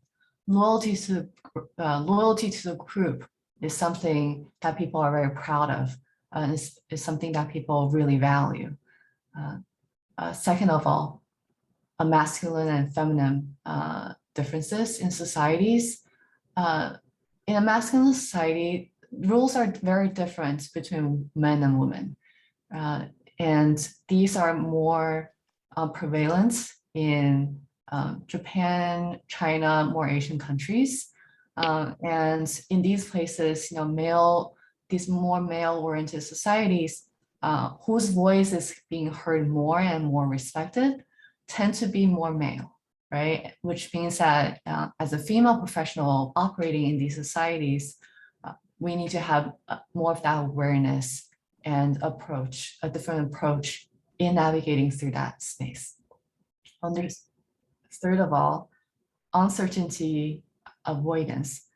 What it really means is that how comfortable people are with the unknown, right? Does a frontier excite people, or does it worry people? In an organization, are people comfortable trying different things? Are people fearless to test things out? Or are people more comfortable to sticking to the rules and how things are done, so to say? Power distance. What this really means is acceptance to assert authority, right? What it means that are hierarchies more important than quality of work, or really reputation of the person? Are people feeling more comfortable in in that power dynamic.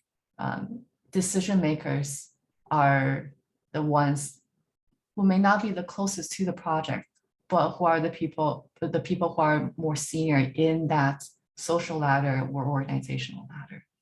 Time perspective.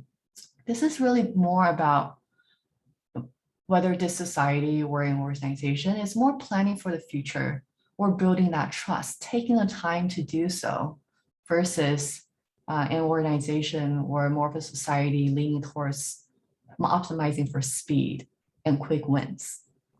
Last of all, indulgence and restraint. This is very interesting. This is, I would say this is more manifested in, in advertising more so. Is a society more prioritizing for gratification? People are really loud and proud showing what they're eating, what they're enjoying for entertainment, versus that restricted enjoyment that people may find more important in certain cultures. Second slide, please. And what's really helpful is that Hofstede's team actually built out a very handy model that all of us can access on the internet, which we'll share it later in the slide. But you can actually type in different countries and see the different scores of all of the differences, right? So this is a quick example. I just pulled out earlier today of the different scores between China, Japan, UK, and the United States, how they are different with the differences, right? So very, very obvious in terms of individualism. You can see the UK and the US higher in the individualism score, and Japan, China being more community and collectivist oriented. Power distance, right? Japan, China, higher ranked in respecting hierarchy, whereas the UK and the US rates a bit lower on that score. And masculinity, right? As female leaders in the professional space, there's definitely more so in Japan, and this is definitely an experience I've had working with Japanese companies, is that female have a harder time navigating through that space because men's voice are more respected and more heard. Along with a lot of these other metrics that we just talked about. So Tom, if you don't mind moving to the next slide. So highly recommend whenever you're going into a meeting with an investor from a different country, of a different culture, go on this website and check out whether there are cultural differences that you may want to be aware of for your own negotiation, communication, but also for your team as well, right? This is something that you can put in a few minutes of time and then really seeing the differences and preparing yourself and your team to go into a conversation that you understand, that really takes into account all of these cultural differences. So do you want me to click on the URL or no? I think that should be okay. No need for now, since Okay. it's exactly the same as the screenshot that was shared in the earlier slide. Thank you. Thanks for asking. Let's go to the next slide since we are pretty short on time. We're short on time, so I listed a few things from my personal experience that are quite different in terms of business cultures between the US and Japan working in this space. And then these are highly linked to the Hofstede's model. For example, when negotiating or connecting with a partner, business partner in Japan, what's really important is to understand this individual's associated organizational goals and team hierarchy, right? So knowing who the boss is and knowing who the decision maker is, knowing who is on that hierarchy, and then making your way through getting there to knowing the most important person is tremendously important. However, in the US, a lot of times you may actually want to understand more your point of contact, so what we call POC, who that individual's business interests and KPIs are. So really the communication in that business meeting is understanding what this individual as a person wants. And then by understanding what makes them successful at their company and putting your proposal together to address what can make them successful, likely your deal will go through more smoothly. Right? Second of all, in Japan, really business deals takes a long time to pan out, right? Because we're always optimizing for consistency and accuracy. Accuracy above everything else. It is that gradual process of thorough legal reviews and that process of building trust. Versus in the US, sometimes what's most important is speed, right? So a lot of work gets thrown out a lot is momentum. The momentum of closing this deal, completing this negotiation by the end of the quarter, by the end of the fiscal year is more important for American company versus other companies, because really people are optimizing for that short-term quick win success mindset. And the last one, which is also quite interesting. So in a business negotiation between companies and companies, business to business, what really shows business commitment in Japan is that press release. When you show to the world, to your community, to society, your business partners that this business alliance is committed, is through that public announcement. It really shows that this is a society and a business environment that really relies on trust and reputation. However, in the US, no matter what kind of PR you do, really what seals the deal is that business contract signed. And I emphasize the word signed, right? So this is really the only indicator that your business partner is committed to your business, right? So it is really, again, about, going down to business is business and the legality of things. So moving on to the next slide. A few really great books to recommend. You have it in here, go check them out. Next slide, please. Yeah, so 101 diagnosis. So far, we've explored a lot of the whys of why we communicate in certain ways in different cultures, cultural gaps, age gaps, gender gaps. But let's take it further to look at how we communicate, which is why the model Professor Kosling has built years ago, the one-on-one diagnosis is really helpful in this way, because it helps putting these big conceptual words like communication problems, motivational factors, professional styles into these categorizations, into very easy to understand human phrases that you actually can hear in conversations, right? So this can really help us to identify the triple chasm in our daily communications. Once you have that awareness, that you're experiencing the chasms, right, then you have the agency to adjust and manage potential miscommunication. Right? So taking this practice into the real world, as an Asian female founder or business leader, interacting in potentially in a more Western, male-oriented venture capital or technology space, there's things that we can be aware of, right? So taking the first one, communication problem. I think a lot of us tend to don't ask a lot of questions, and not be confrontational, right? So in more of a Western world, American business context, it's okay to ask questions, right? These questions can be asked to your business partners, potential business leads. You can ask questions to your boss as well, right? And questions are always welcomed.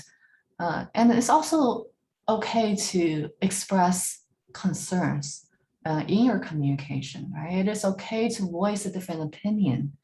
And also, if you're a client, because clients and customers are always God, right? In the American context, it's always okay to complain, right? So there's a saying which is, the squeaky wheel always get the oil, right? So in the American business context, and I find that, a lot of the Japanese founders that we work with at Indiegogo don't tend to do is that they don't complain, right? Try to voice your complaints, voice your request for more services. That's really when you get them, right? And take advantage of that in this society when you're working with American companies and services. Be that squeaky wheel. Ready? Lou, were you ready? Next slide, please. Yes. Sorry. I think we can skip this one. But again, just bring the diagnosis into your daily communication so that, again, you can be aware of the chasm and manage potential miscommunication and get on top of the game. All right, that's it. Back to you, Tom. Awesome. Thank you, Lou. I love the way that you deal with Hofstede much better than I have ever done it myself. So we're going to have to take this on the road. Well, Tom, you taught me everything. You taught me everything. I didn't teach you Hofstede. I mean, come on. This model, this slide is actually taken from a really best-selling book called Getting to Yes. And I would encourage you as founders, it's worth getting the book. It's certainly published in Japanese, and all of you also speak English. This is probably the single most best-selling book about how to negotiate around the world. And it's different from positional bargaining where you're trying to say, okay, there's only this much of a pie and I want more of it than you are going to get. It basically takes the point of view that you can actually negotiate to what we would call a win-win solution. At the top of the slide, you can see that you can't get into the circle where you're actually negotiating until you've built a bit of a relationship through communication. Even more important in Japan, right, than in the United States and some other places, as Lou was talking about earlier. But let's imagine you've gotten to the point that you can really have a serious negotiation. These three factors are: number one, you want to understand what your interests are and what the other people in the negotiation, what their interests are. Interests could also be called goals, objectives, right? What you're trying to get out of this particular negotiation. Then it's best to work together with people you're negotiating with to come up with options, things that you could do that would be really good for both sides. And then finally, it's important when you're negotiating an agreement or a partnership to say, how are we going to know that this partnership's working well? And to have KPIs or metrics or something that you can track to make sure that you know that the negotiation has actually resulted in really good results. Now, there's something called, and I think I have to do one more of these. Yep, the best alternative to the best alternative to a negotiated agreement, or BATNA. And what the book basically is saying is you may have to walk out of the negotiation without reaching an agreement, but you need to know before you go into that negotiation what you do if that negotiation doesn't work out. And that's what the BATNA means. And so this, if you hear Americans talking about what's your BATNA, all they are meaning is what will you do if the negotiation that we're entering into doesn't work out? And certainly, so if the negotiation doesn't work out and you get a no, you know what your BATNA is. Of course, if it's a yes, you have the commitment on both sides, and hopefully you're headed into a relationship and a partnership that will be great for both sides. We've already talked about what the interest options and criteria are, so we're going to move quickly through that. I'm just going to, this is a list that I put together of all the things that can happen in terms of, not things, they're things you can do if someone attacks you in a meeting. And so the first is you can say, well, oh, gee, it looks like you're really unhappy with something I've done. Tell me more about that. You can diffuse the situation with humor. You can say, I know you're unhappy about this particular thing. Could we deal with that one-on-one at the break? you could, if someone's saying that you've done something that they don't agree with, turn to the rest of the people at the table and say, what about the rest of you? Do you agree with Fred about this, his concern? Please let me know. You can just ignore the attacker. You can say, you know what, you're right. What I was doing here just doesn't make any sense whatsoever. How would you do it? You can say, time for a bio break. You can do what most of us do, is defend our position. Somebody attacks us, we're going, no, no, no, you don't understand. And defending your position will usually just escalate. You may deny if they accuse you of something. These 3 things at the bottom, I'd encourage you not to do. So you can disorient somebody by attacking them back. You can denounce their behavior and say it's not appropriate, or it's not nice for you to be insulting me like that in a meeting. Or you can go after the attacker and try to undermine him or her.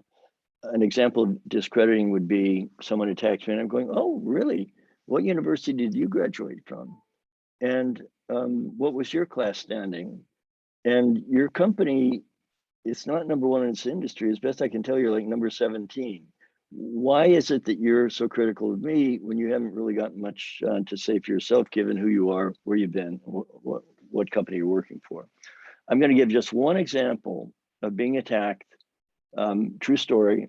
So I was leading a project, doing systems integration for a bank in Chicago. And Rich DeFavio, who was the person leading the IT team on the bank side, in the middle of a meeting, stood up, yelled at me, and he said, Kazakh urine begins with A and ends with hole, and it has 2 S's right after the A. I'm not going to say the word because it's not polite. He certainly said it. And what would you do if you were me? He's in front of his whole team and my whole project team. He's going, Kazakh urine. Oh. And so here's what I did. I looked at him and I said, have you been talking to my mom? He said, no. And I said, she thinks I'm on it too. She thinks one of my best features. And the whole table erupted in laughter. So did Rich DeFabio. He kind of went, okay. And then I said, look, let's, at the next break, let's talk about what your concerns are. And it turns out he was worried because he didn't know the programming language of the database system that we're bringing into the bank. And he was afraid that he was going to be pushed to the side. And I said, no, Rich, you don't understand. We want you to be the lead. You're going to be the first person who goes to do the technical training so that you can train your people in this new technology.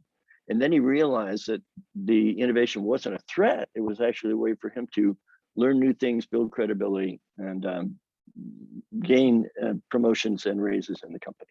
So just remember, if you get attacked, don't jump to 8, and pretty much don't do 9, 10, 11, 12 unless there's a really good reason to do it.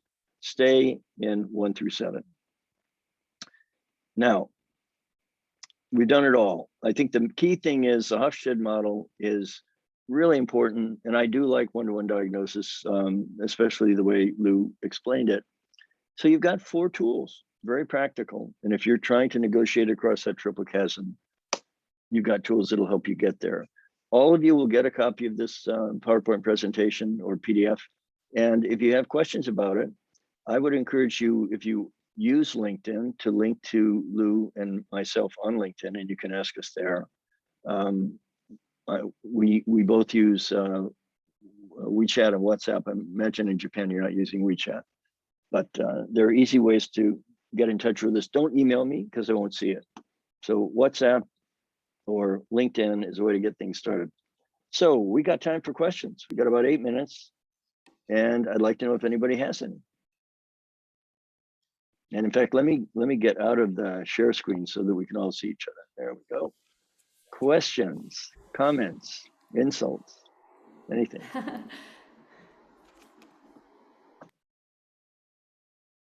I bet, I had a really good conversation with Joanna yesterday. And so Joanna, I'm not going to cold call you, but if you have a question, I'd be very grateful. If you don't, you can just say, nah, not me. No, that's okay.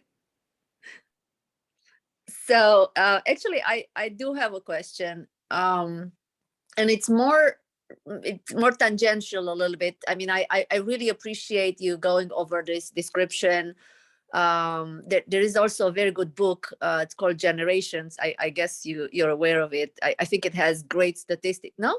Oh, okay. I'll No, send you the so link. I will put the Yeah. link here because I think it has a lot of statistics talking about features that are belonging to, that nature versus nurture, but also in a generational context. So there's a lot of statistics there. But aside to that, my question is, what do you do as a female? I feel like, and also a female that is looking at making decision based on data and an informed decision and coming out of a center position. I have a hard time reconciling with the approach that I was told I have to adopt with based on fear of missing out with investors, right? And so I do realize that a lot of the CEOs who are very effective in fundraising aggressively are really using this fear of missing out. And I have a hard time reconciling with that. So I don't know if you have any good advice, because I really think it's a personality thing, but I would very greatly appreciate it. So Lou, I'm just going to do a quick answer, and I'd love your perspective. I think, Joanna, using analytical, if you've got analysis that will justify a position, always lead with that. Always. This FOMO thing, or fear of missing out, is stupid. Honestly, I mean, a lot of men that I know, a lot of VCs that I know, don't. If some founder says, "Boy, if you don't invest in us, you're going to be really sorry," because blah blah blah, the investors are going to say, "Come on." I mean, then every once in a while it works, but I think your approach is much better. So I would do what you feel most comfortable with, and I think you're going to raise more money that way than if you try to do the FOMO thing. Lou? I'll echo with you here, Tom. And I think, women are socialized or taught to be more aware of what others are doing and try to, be part of that community, right? So that fear of missing out, FOMO, perhaps impacts us more. How I want to think about it, how I like to think about it is really, creating a space where asking the question, what matters to you the most? Understanding that time, not just money, time, your time is the most valuable of it all, right? And evaluating, what is the ROI on your time investment, and ultimately understanding that the entrepreneur, the founder, the one who owns the idea and the product ultimately holds the power in that dynamic versus, the VC. There's always money out there, but the good ideas are only a few. So just holding on to that core belief, and kind of shaking away all of the socialized idea of, we want to do this, we have to follow what others are doing, will clear your mind better. That's how I like to think about it. Great. Thank you. Anyone else?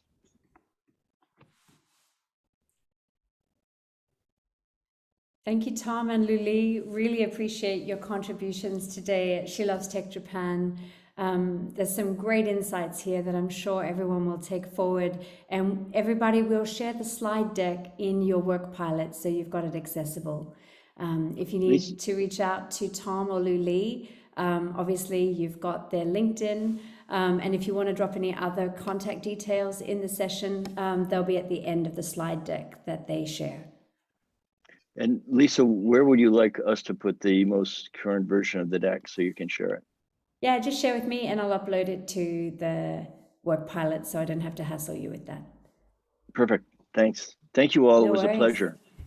Thank you. And thank you, Luli. Great to have an opportunity to collaborate with a fellow NYU alum. Really great to welcome you here today. Glad to be here. Glad to meet all of the amazing team members here. Fantastic. Let's take a picture, everybody. So I am going to ask you, Luli, your turn. Choose a word for the cheese shot. In many cultures around the world, they don't say cheese. What do they say? In Chinese, we'll say eggplant, 茄子. Tietsu. Yes, let's go for that then. Okay, there we go, everybody. All right. Uh, One, Counting say- down from 2, 3. 3, 茄子. Tietsu. yes. One more. Perfect. Thank you, everybody. We're going to take a short break now just to give everyone some time out. I'd love you to join us back here at 10 past the hour. We'll be joined by Professor Henry Wong, who's going to teach you how to survive that VC acid test. Thanks so much. Thank you Lisa? all. All right. We'll be in a different Session. And just wait for everyone to come back in. Fantastic. So, about 10 years ago, I had the incredible opportunity to meet Henry Wong in a Stanford classroom. We were both in Chuck Easley's tech entrepreneurship class, hunting great startups. And he hopped on a plane about 6 weeks later and came down to our lab in Singapore. And we had the great pleasure to collaborate over the many years. And as soon as I went out to build my venture capital firm, there was no one else that I should call except Henry. So I'm extremely delighted to welcome him here with us today. He's been an incredible mentor to me over the past decade, and I'm confident that you will be so appreciative of his insights in our session today, which is surviving the VC acid test. Now, Henry is no normal VC. Not only has he been cutting deals for 38 years across the planet in every jurisdiction you can imagine, but Henry has had 5 entrepreneurial efforts of his own. He's been announced 3 times finalist for the EY Entrepreneur of the Year, and he has had so many exits, I have lost count. So Henry, welcome to our session today at SheLovesTech Japan. So happy to have you with us. Thank you, Lisa. It's very kind of you. Thank you for inviting me. Okay, the PowerPoint, and I suppose you have it. If not, I load it. Yeah, I let you load so you can drive. You will load it? If you prefer, I can load it or you can drive. Okay, then you have to give me a minute. Okay, I'll let you drive. So just while we're getting prepped, there are 6 questions that Henry is going to ask as you pitch to him. And today he's going to share those 6 secrets with you. They may be different from the questions that you are used to being asked in Japan, but he gives you the lens of a true international investor. And not only the questions that were typically asked pre-pandemic, but how investors are thinking post-pandemic. Now, just in medical healthcare alone in Singapore, we cut $4 billion worth of deals in the entire VC ecosystem in the first half of this year. In Europe, in contrast, it was half of the value and half of the number of deals. Asia is one of the most prolific investment zones in the world at this moment. And you guys are strategically positioned in Japan to take advantage of it. So Henry, if you could put it on presentation mode, we'll be able to see the full screen. Can you do that on your side? Working it. Okay, super.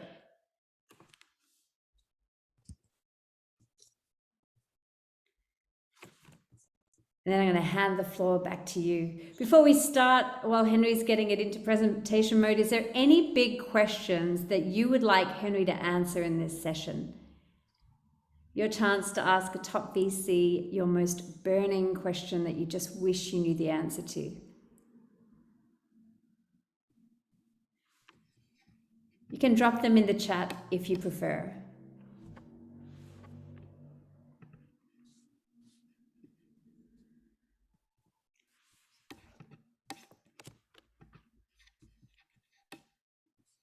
Anyone got any burning questions? Don't miss this opportunity.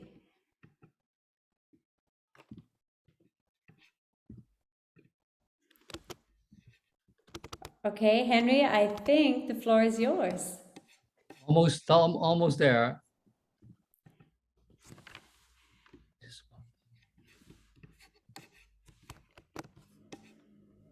Perfect. Yeah, that's the one. Are we Excellent. Thank okay? you, Henry. Yeah, perfect. Just put your video on and then we can see your beautiful smile.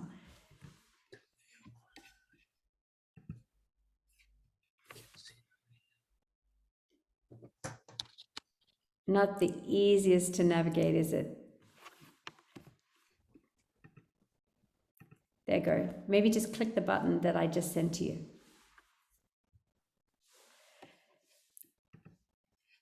So we have some questions. What stats are preferred by VCs?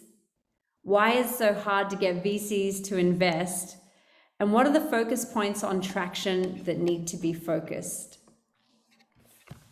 Okay, I Thank like you, it. Henry.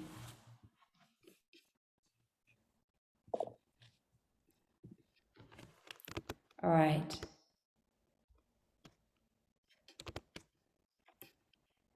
Henry, just 1 second. I think we have a over subscription of your screen. We only see 1/4 of your screen.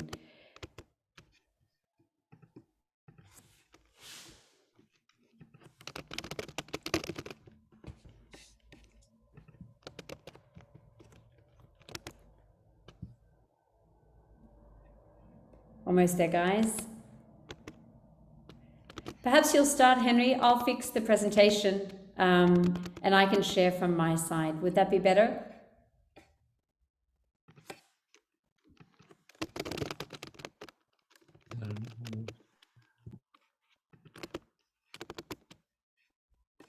Yeah, it's okay. I'll fix the screen. You can get started. Easier. Oh yeah, you've got it. Well done. All good.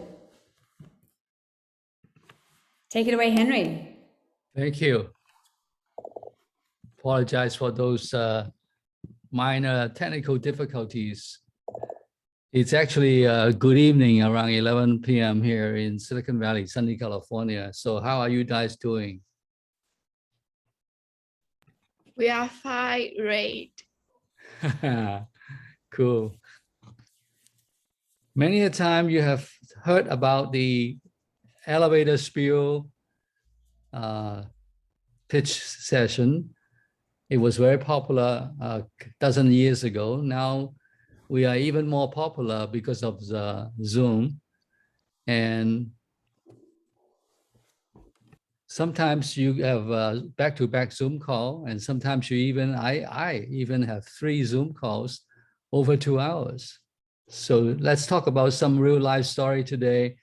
I share with you my past experience, and we'll go from there.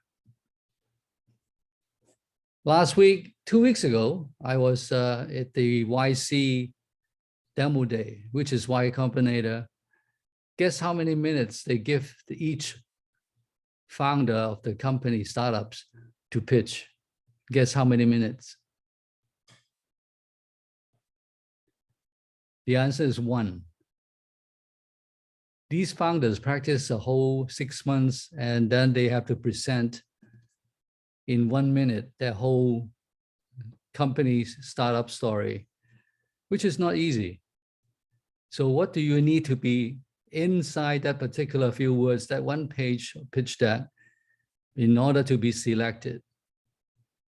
In the old days, we have elevator spiel, 60 seconds. We have 3 minutes, 6 minutes sometimes, mostly. Now, there's only 1 minute. So I'm going to discuss about the VC asset test here today and share with you how to focus your pitch on the 3 most important files, the most important items, bullet points. It is something that the VC must obtain after they meet with you in a meeting.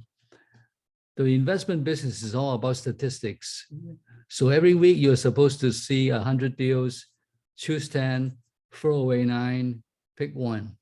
And then with that one, you invite them in to share with the other partners and see how they vote.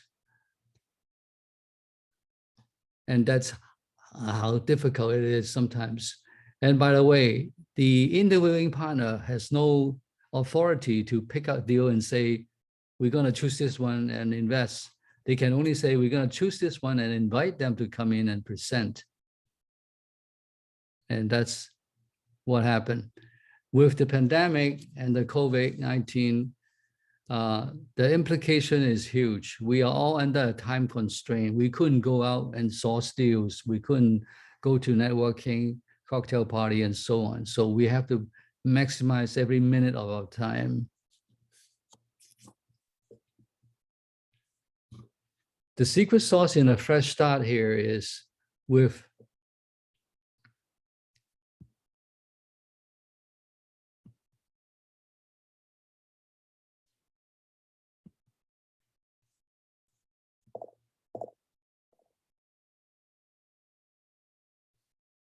the best return on investment and return on innovation is to walk a different path, start a different company. Do not imitate what others are doing. In a tennis match, the champion get a lot more than the second prize, than the third prize. Same thing as a racing car. So same thing as in a VC business. If your company is doing something really good and you're the first to market, second one, if they ever follow you, and if there's an M&A acquisition offer coming in, the second player will get only half. The first one will get the most. So this is the nature of the beast.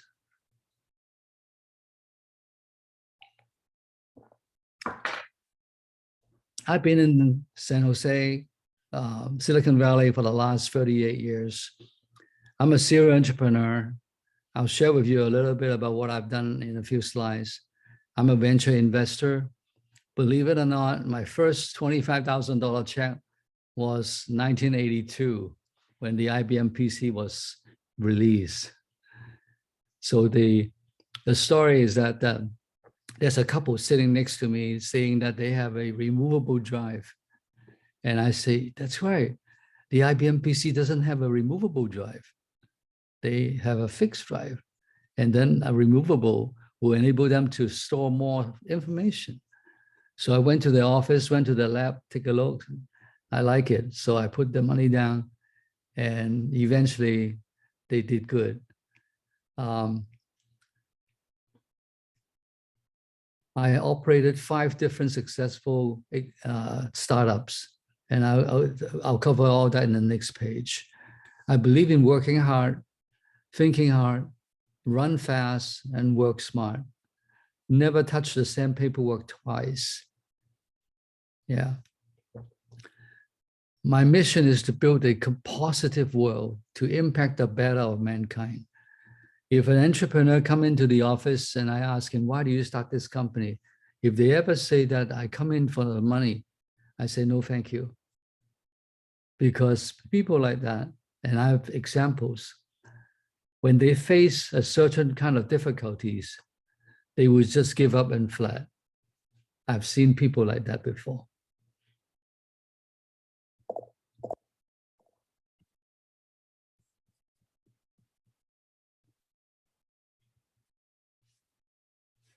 The 3 VC firms that I work for, first one is Diamond Tech Ventures. That's my family office. I have invested in quite a few deals, and some of them are very exciting. The return is great, like iWatt. iWatt is a company that did intelligent power supply for all the Apple equipments. So when I have a chance to invest, I know there's going to be a winner.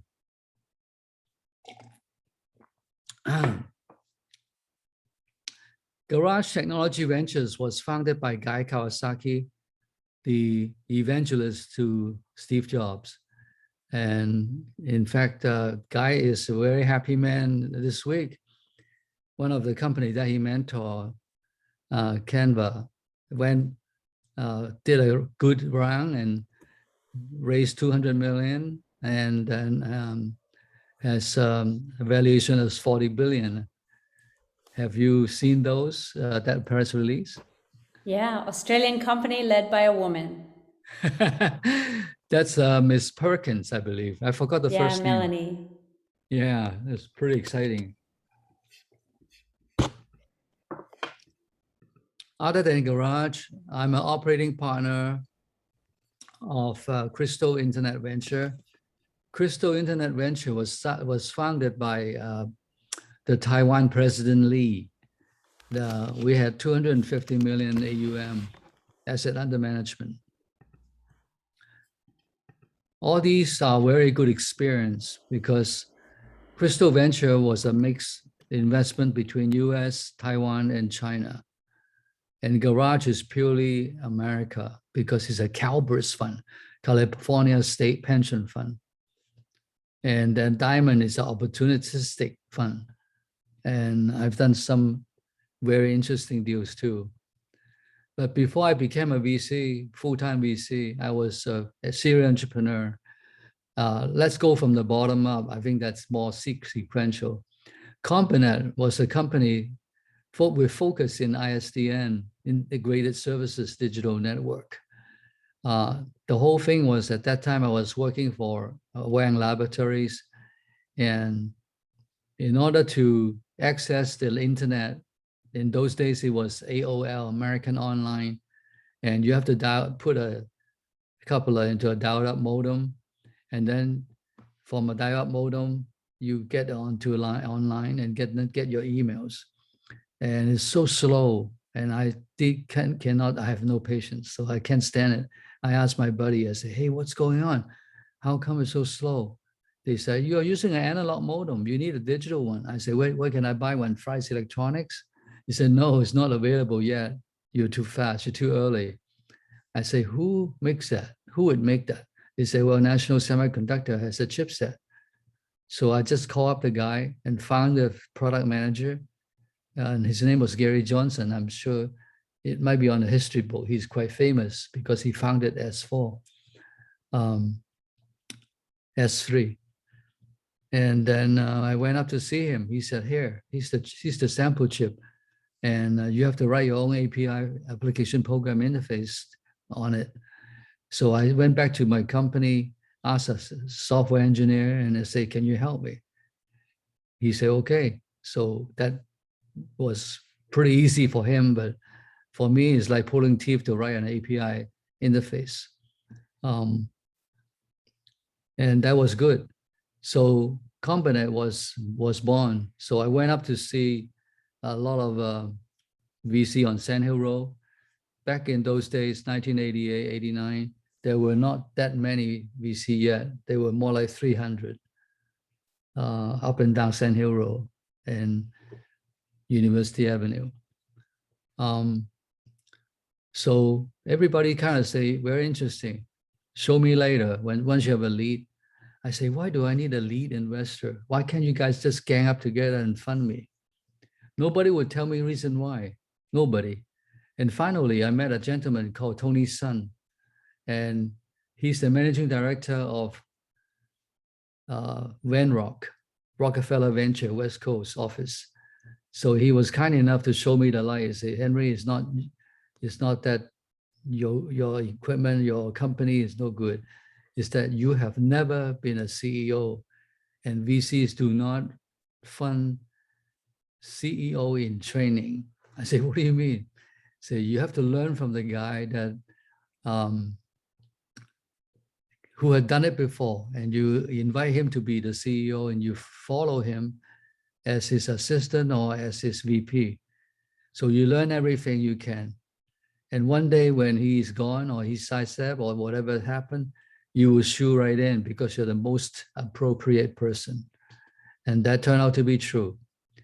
Combinet was sold to Cisco in 1995 money, 165 million. 165 million, $95 is actually, if you calculate correctly, is more like a 1.65 billion nowadays money.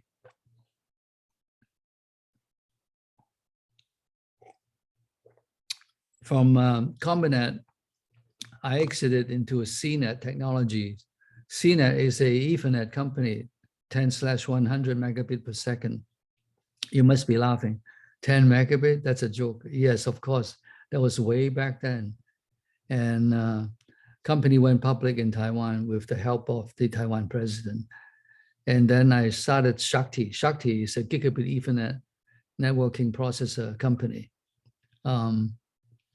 It was a CMOS process running an expensive Ethernet, 1 gig. And then we saw that. He came by to look at me. He's an old friend. He said, "What are you doing?" So we gave him a demo. He said, "I like what you're doing. I like it because of two things. One, you are CMOS based, and we are gallium arsenide based. And we are high-speed processors, so are you. So the synergistic reaction is right there." After the purchase of Shakti by Vitesse, the new stock Vitesse rise to S&P 500, multiple returns. It was a very happy moment. And Shakti was sold from beginning to end in 2 years for 65 million. 2 years is not bad. Then I started in a conference from IP Communications. It's a voice over IP, X.264 type networking communications company. Upstairs is a company called Ramp Networks. And he came down to have lunch with me. And he said, "What's on your board table, the conference room table?" So we gave him a demo, and he fell into a deep thought. I say, "Let's go lunch."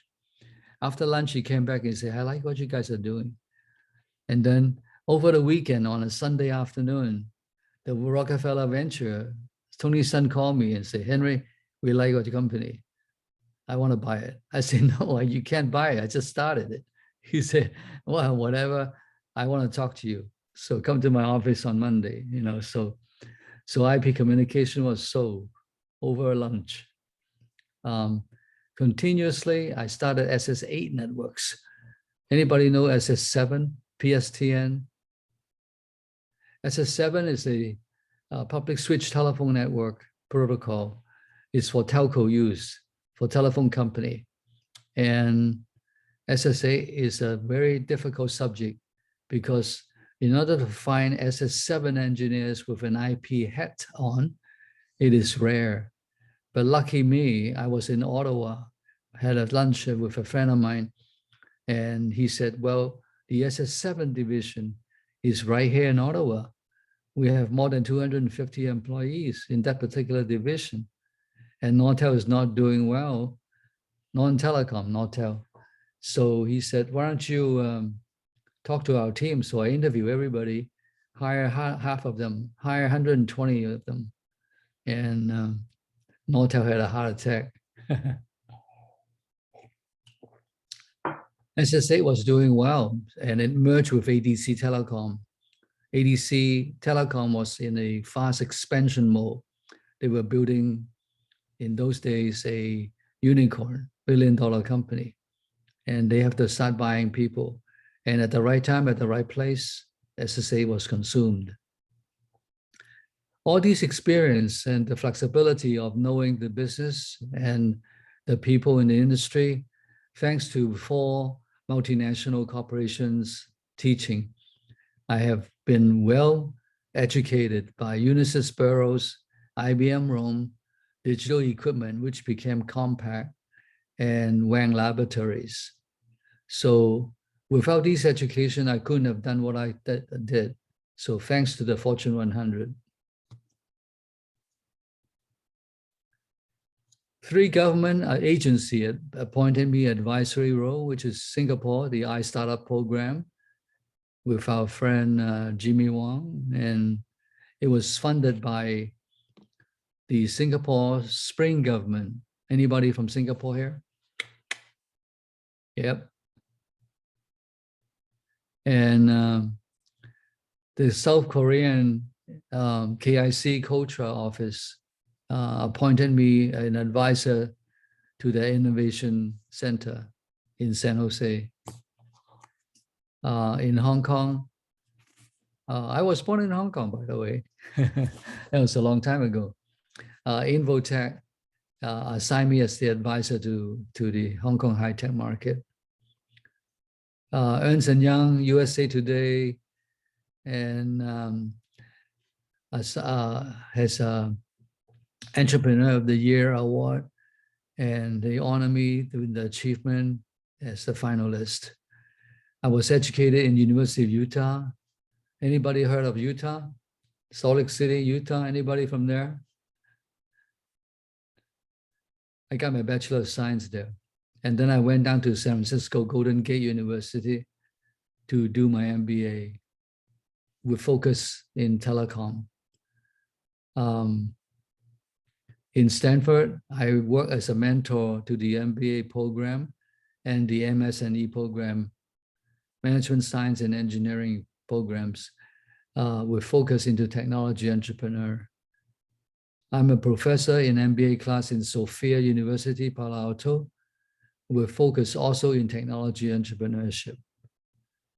The key objective is to help the engineers to upgrade their engineering background into a business person's mindset. And I felt really rewarding in that particular teaching challenge. Not only am I able to teach and share my knowledge that I had gained over the last 10 years, I was able to help people to upgrade their knowledge and change into a business person's mindset. Now let's get down to the three very important points that every VC must take note and present to their own partners. It's TMT. TMT is not telecom, media and technology. It's for me, is team, market, and technology. Team is spelled T-E-A-M. Together, everyone achieve more. You have to have a team. Those people that came to the presentation in my office and say, I'm the only one. I'm the only founder. I don't like those.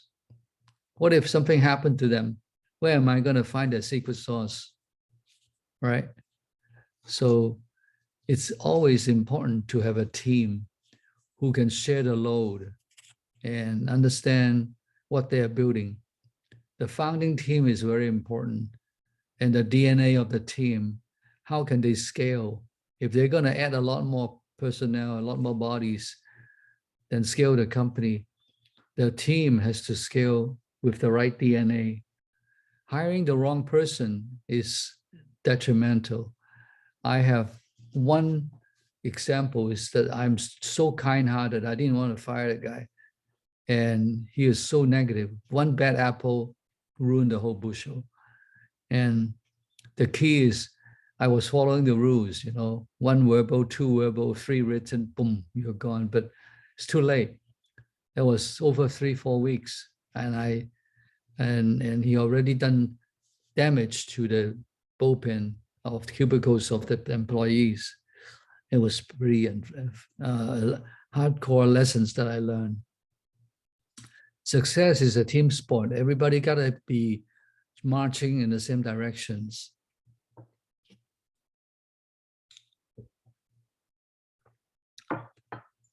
So the background on team is extremely important. They must complement each other. Market. Where's the market? Which market are you following? Is it a brand new market? And something that doesn't exist currently? Or it's like me in Combinet, ISDN system. I got so peeled off that day. And I said, God, the modem is so slow. And then you go, National Semiconductor has a chip. I go, wow. So this came the words of when you have that unhappy moment and then you have a wow statement, that you can build something to overcome that unhappiness, that is something that you need to fully utilize in front of the either entrepreneur that you want to hire, to convince them to join you, or a VC convince them to fund you, or never know. Positioning. How can you position your product to be one of a kind? No one is doing the same thing like you're doing, especially when the market is not mature. How can you position? You got to dissect the market. You have to find out your strength, your weakness, the SWOT matrix that you usually do. Everything is important. Some people say, oh, that belongs to schoolwork. I say, no. If you do it, you will see a lot more. It's like opening a new window. Yeah, it's the competitive analysis. And obviously the market sizing, the TAM, the SAM, the SOM, that's basic association along with revenue. It's important. Technology. Some entrepreneur came to my office and say, no, we don't need to file a patent. I say, unless you have a secret sauce that you hide away in the safe, like Kentucky Fried Chicken or Coca-Cola, I think you do need to file a patent, or you do need to have the secret sauce deposited in the lawyer's safe deposit box. Yeah. And the barrier to entry is extremely high. If you can avoid people copying your product, that will be important.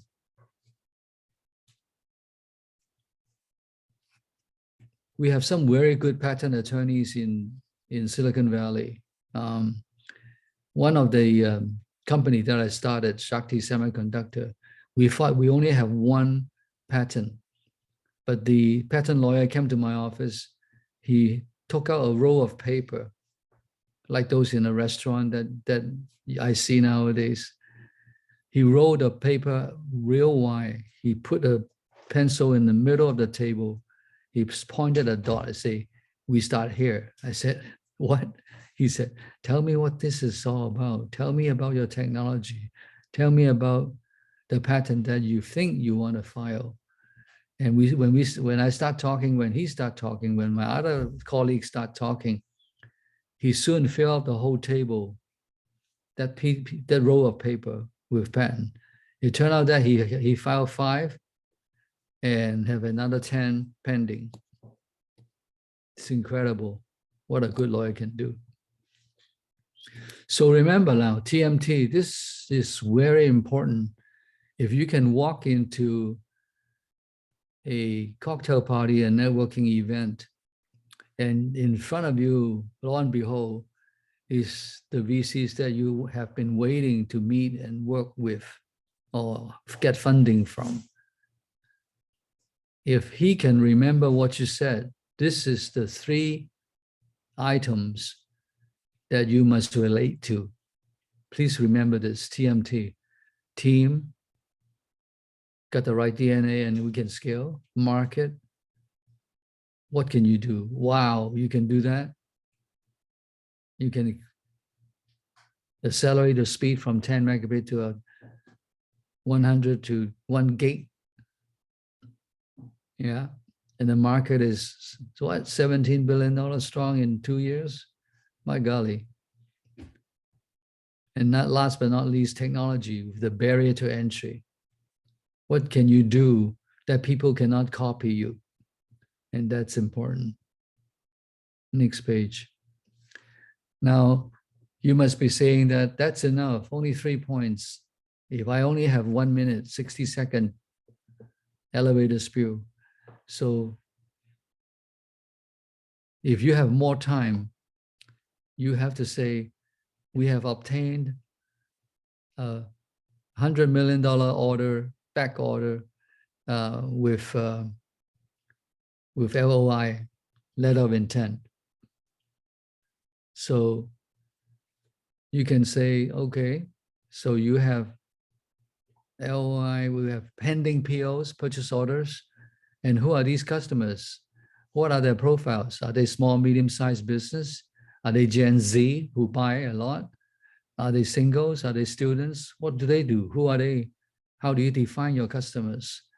I think you should know a little bit more and brainstorm a little more just to make sure that even today, you don't have a product, but you have a conceptual vision of what you want to do.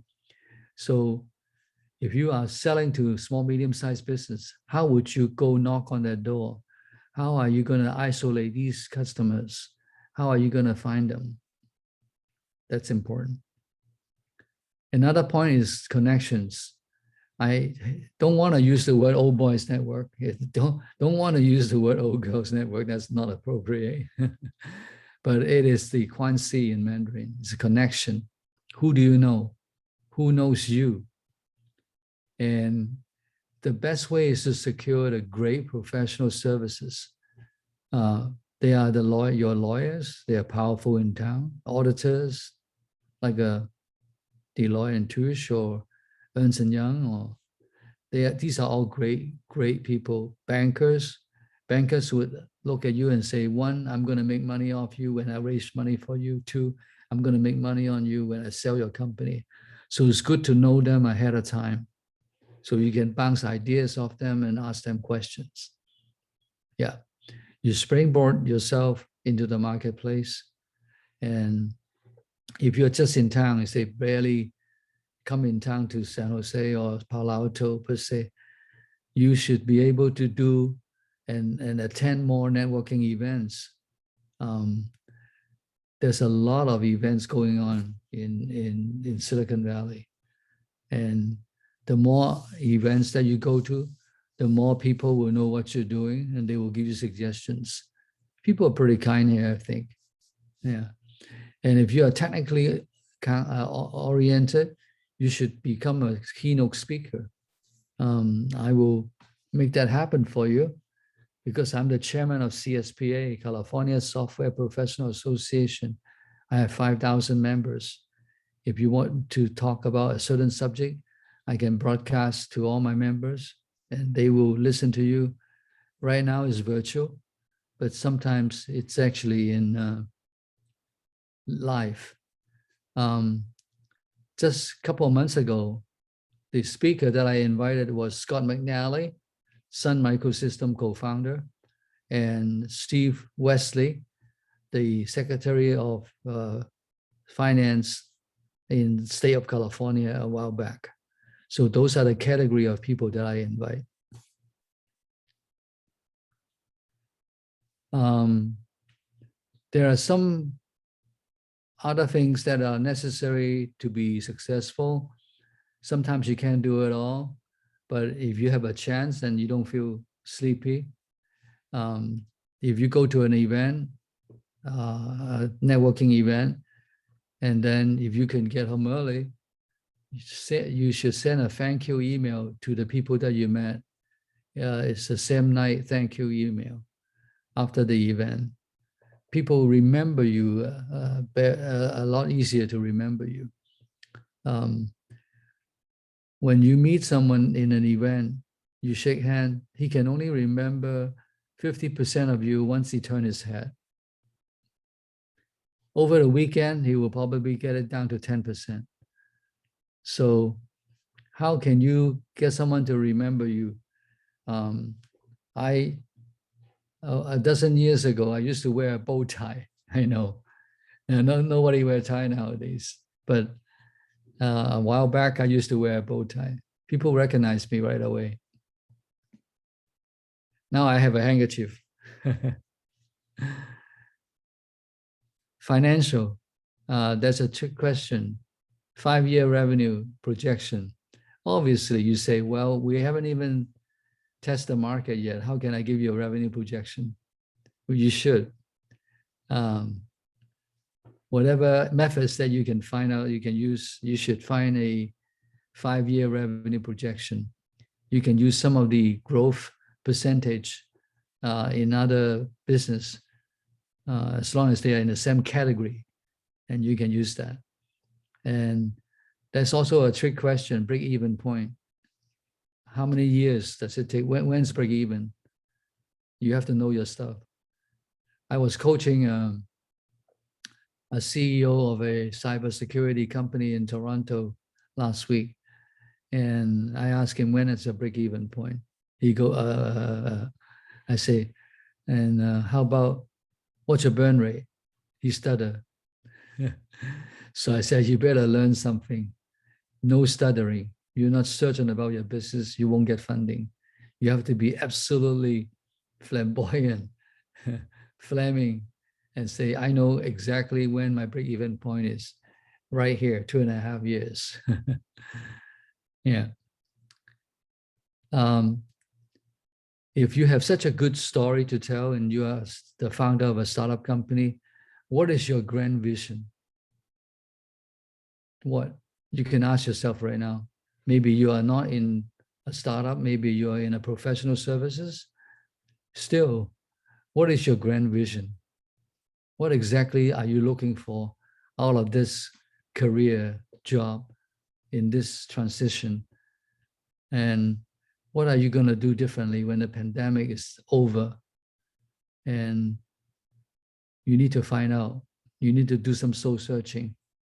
And this is also a question that sometimes the VC, the experienced VC will ask you, what's your grand vision?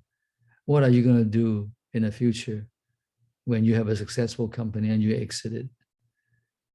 And you have to tell them that your true feeling about what you feel about doing what kind of business. Are you going to save the world? But you can't say the word save the world. It's too common, too ordinary.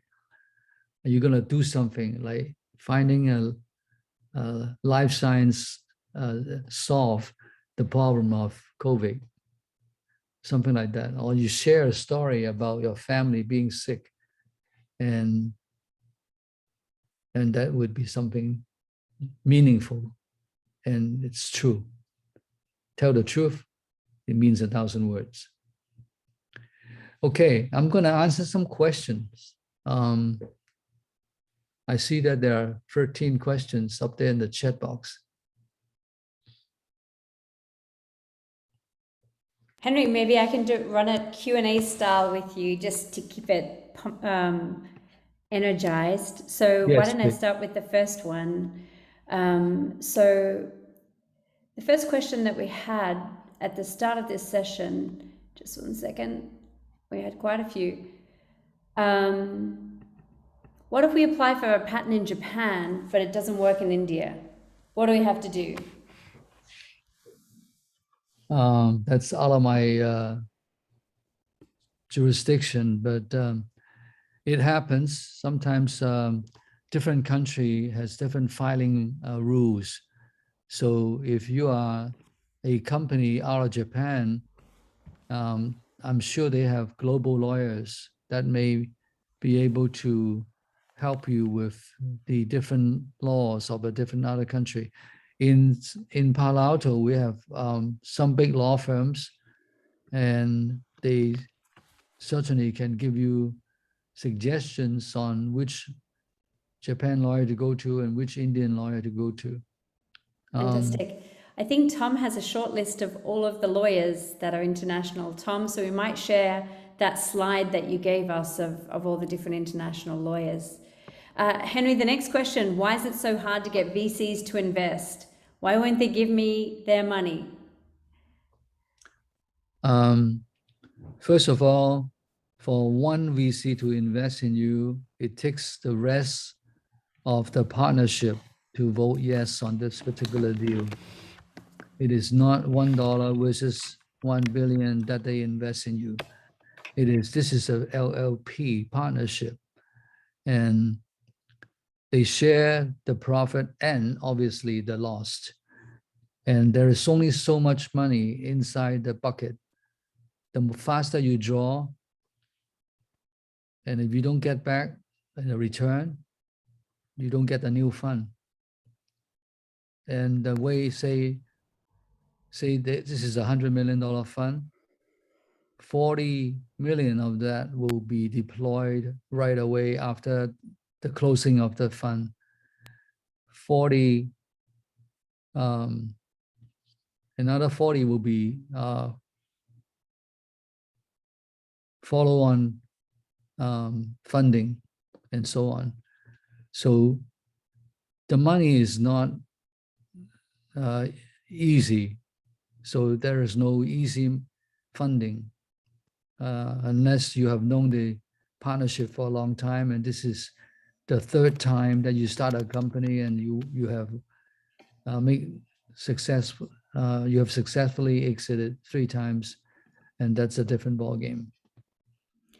Also, And to that, last thing, the VC has to obtain all the TMT and all the subjects that I talked about earlier. It is, without that, they cannot talk to their colleague. They will be stoned by the colleague. You're wasting my time on such a deal, you know. Henry, can you talk us through the process from the moment you've met the founder to what it takes to get it to the investment committee for that sign off?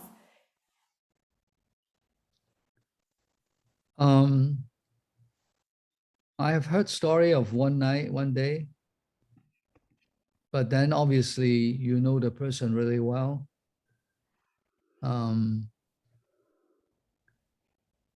If you don't know the guy from Adam, you are starting from scratch.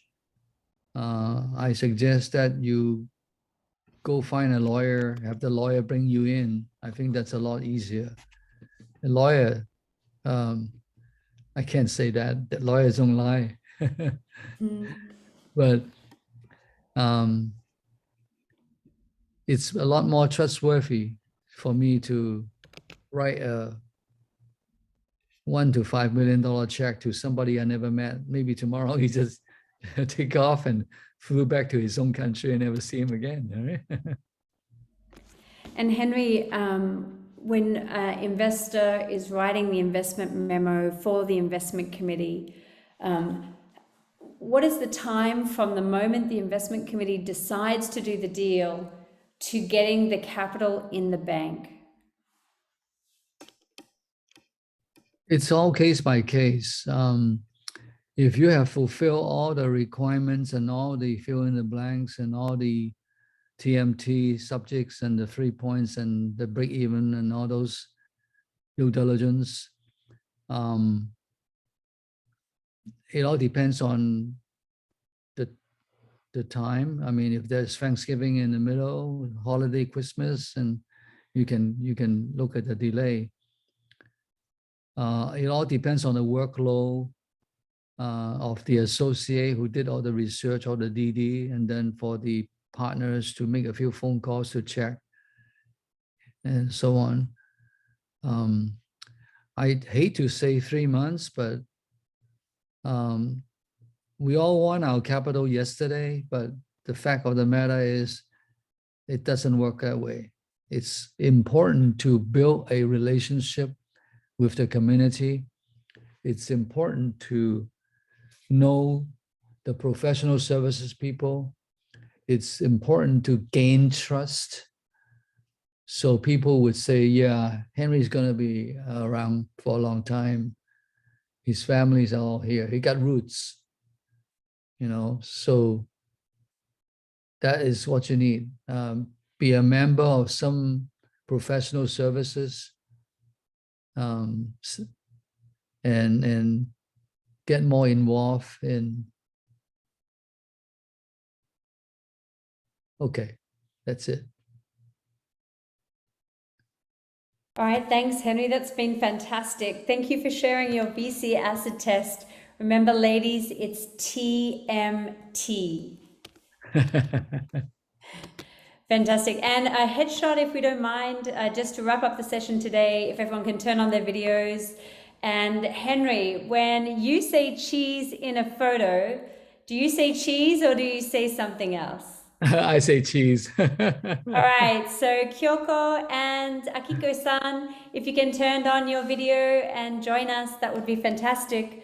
We're going to wrap up the session with Henry today, and we're going to say cheese, counting down. You need to end the slideshow. Oh, there we go. If you can turn off the slideshow, Henry. 3, 2, 1, cheese. Not yet. There we go. Perfect. Welcome, Peter. Great to Hi. have everyone with us again. Now we have Kikuko who has joined us from Global Brain. Welcome, Kikuko. Great to have you with us. We are just going to do a quick check. Does anybody need to take a quick 5-minute bathroom break? You do, Grace? You need one, Monica? Want to take a break? Okay. If you don't mind, Kikuko, we just take 5 minutes out and let everyone take a quick break, grab a glass of water and come back. Thanks, ladies. Okay. We should have taken a picture now, but anyway. It's okay. I got a full one without the I mean, shot. you should have taken a good. picture. I should disconnect. All good. All good. So I am just going to play our video while we're waiting.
Ladies and gentlemen, welcome to SheLovesTech 2019. You are now a part of the largest women in tech startup competition in the world.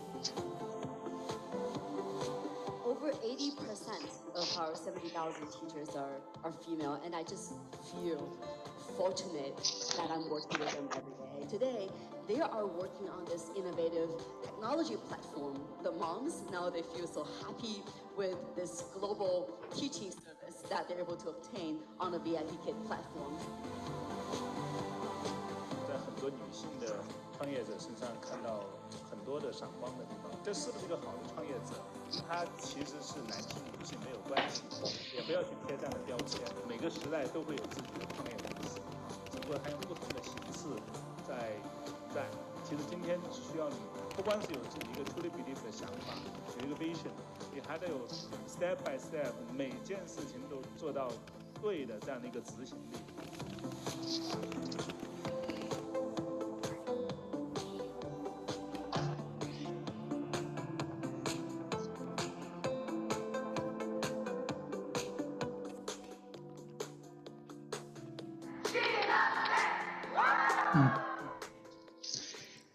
So, ladies and gentlemen, we are really excited to have the fabulous Kikuko with us here today. Now, Kikuko, before I brought SheLovesTech to Japan, did you know it existed? And if you did, where have you come across it before? Well, actually, sorry to say that I actually didn't know SLT before, but I came across to the community and the event through my college based in London. Yeah, awesome. So, ladies, we have a secret superpower here, and that is that we are members of Women VC, and there are more than 3,700 women in venture capital across the world who are working really hard to make sure that you're included in our investment deal flows. We are also members of the Beyond Billion Foundation, which is a network of venture capitalists and family offices around the world who have collectively pooled $2 billion to invest in women. And we are also part of the 10,000 Women Network from Goldman Sachs, making sure that all of our founders get access to education as well as capital. So thank you, Kikuko, for joining us today. You're a valued member of our Women VC Network and really excited for you to share your know-how and experience with the team. One of the big questions that has come up with in this session, Kikuko, is when you present your deck to a Japanese investor, that deck is very different to a deck that you present to a Silicon Valley investor. That's the perception. Do you think that's true? And if not, why not? Sure. I think I actually was participating in the last session a little bit as well. So I understand through the session a little bit. I think I can address that question during my sharing later on. Is that okay? Of course. Over to you. Yeah, thank you so much. Hi, my name is Kikuko Iwama. Please address me as Kiku. It's easier because my name is a little bit difficult to pronounce for some people, I think. I'm really happy to be here, even though like I came across this through my colleague, and when I hear the event, the community, and the activities that SLT is doing, I'm really happy because I've been VC in Japan, but very sad to say that I don't see a lot of female founders, especially myself. I'm focusing on tech investment. So far, my portfolios hasn't had any, C-level female founders. So I'm really happy to be here and have the opportunity to share some of my insights. I feel a little bit pressure actually after, Professor Henry Wang's session. But I'll try my best to share my experience, and so hopefully it could be some help for your journey. Let me share my slides a little bit.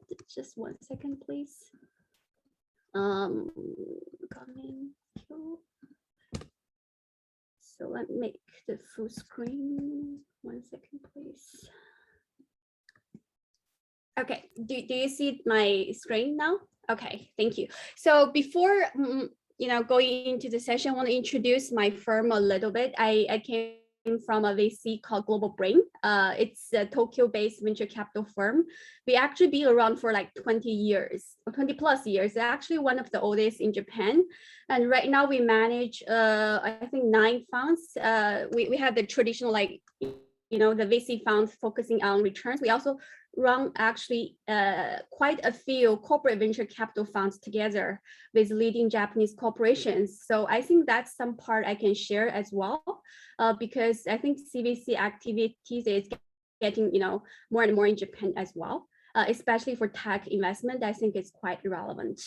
So as you can see, we meet with a lot of startup every year, and we invest about maybe 100 startup actually every year, focusing on pre-A, A/B, sometimes a little bit later, but I think we are at the A/B or pre-A as well.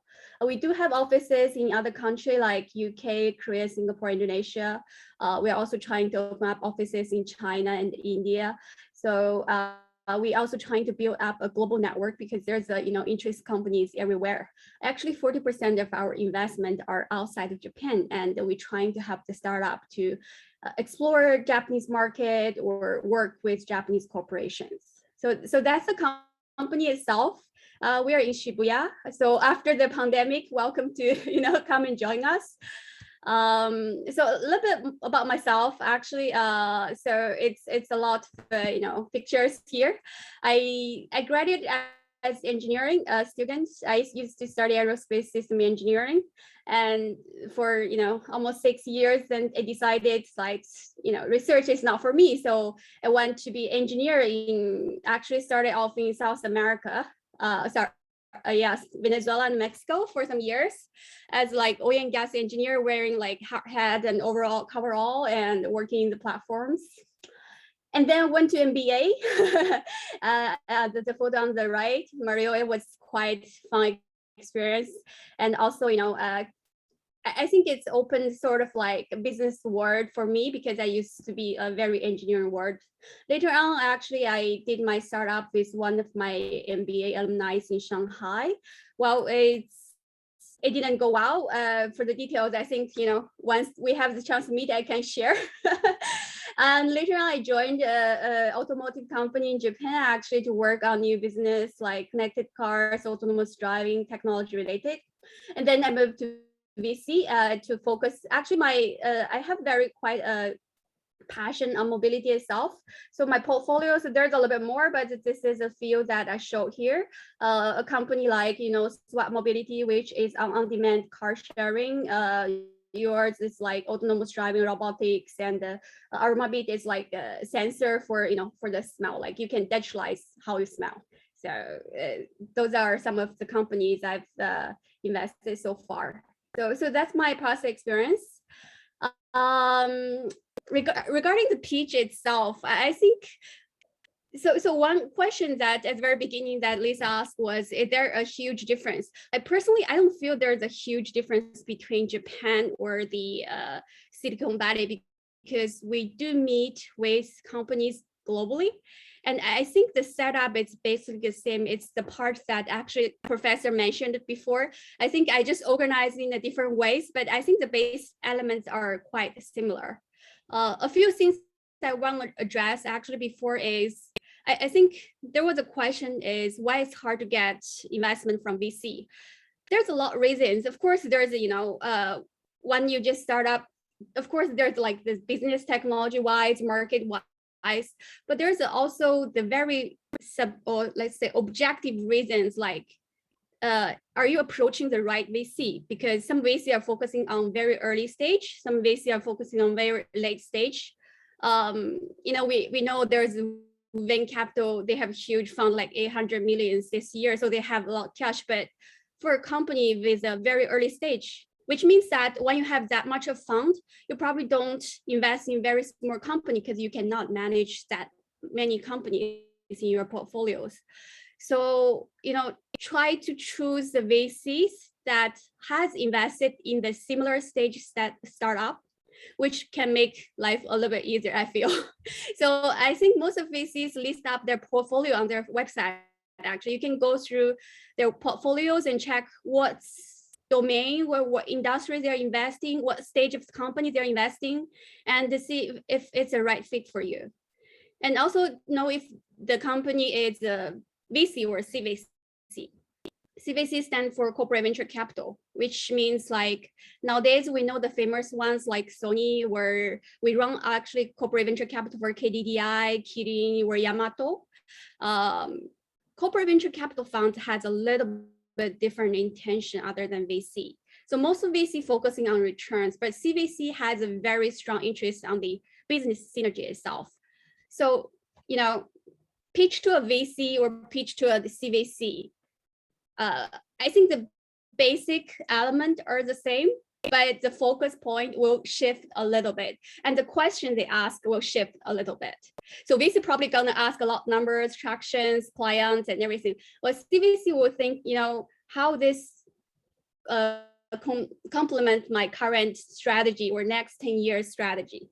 So that's a little bit different. And also for CVC, those companies also yearly release their 10-year strategy plan on their website. I think it's very helpful to go through it before you talk to them and know what they're interested. And, so shift a little bit of your pitch time, because yearly it's about, even you have 1 hour meeting time, the pitching time will be just maybe 20 minutes. You probably have like 20 minutes to explain everything.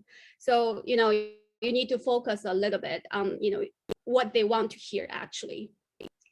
And also I think it's for the technology startup, especially, it's difficult to understand technology sometimes. Even like I studied aerospace engineering, but that's like you always start a small piece of that. So even it's a similar industry, it's hard to understand technology itself. So try to learn if the person has certain technology background or not. But I think most cases just assume that you're explaining to your uncle or auntie about your technology or everything, and make it easy to understand, I think. And this I will talk a little bit later, actually.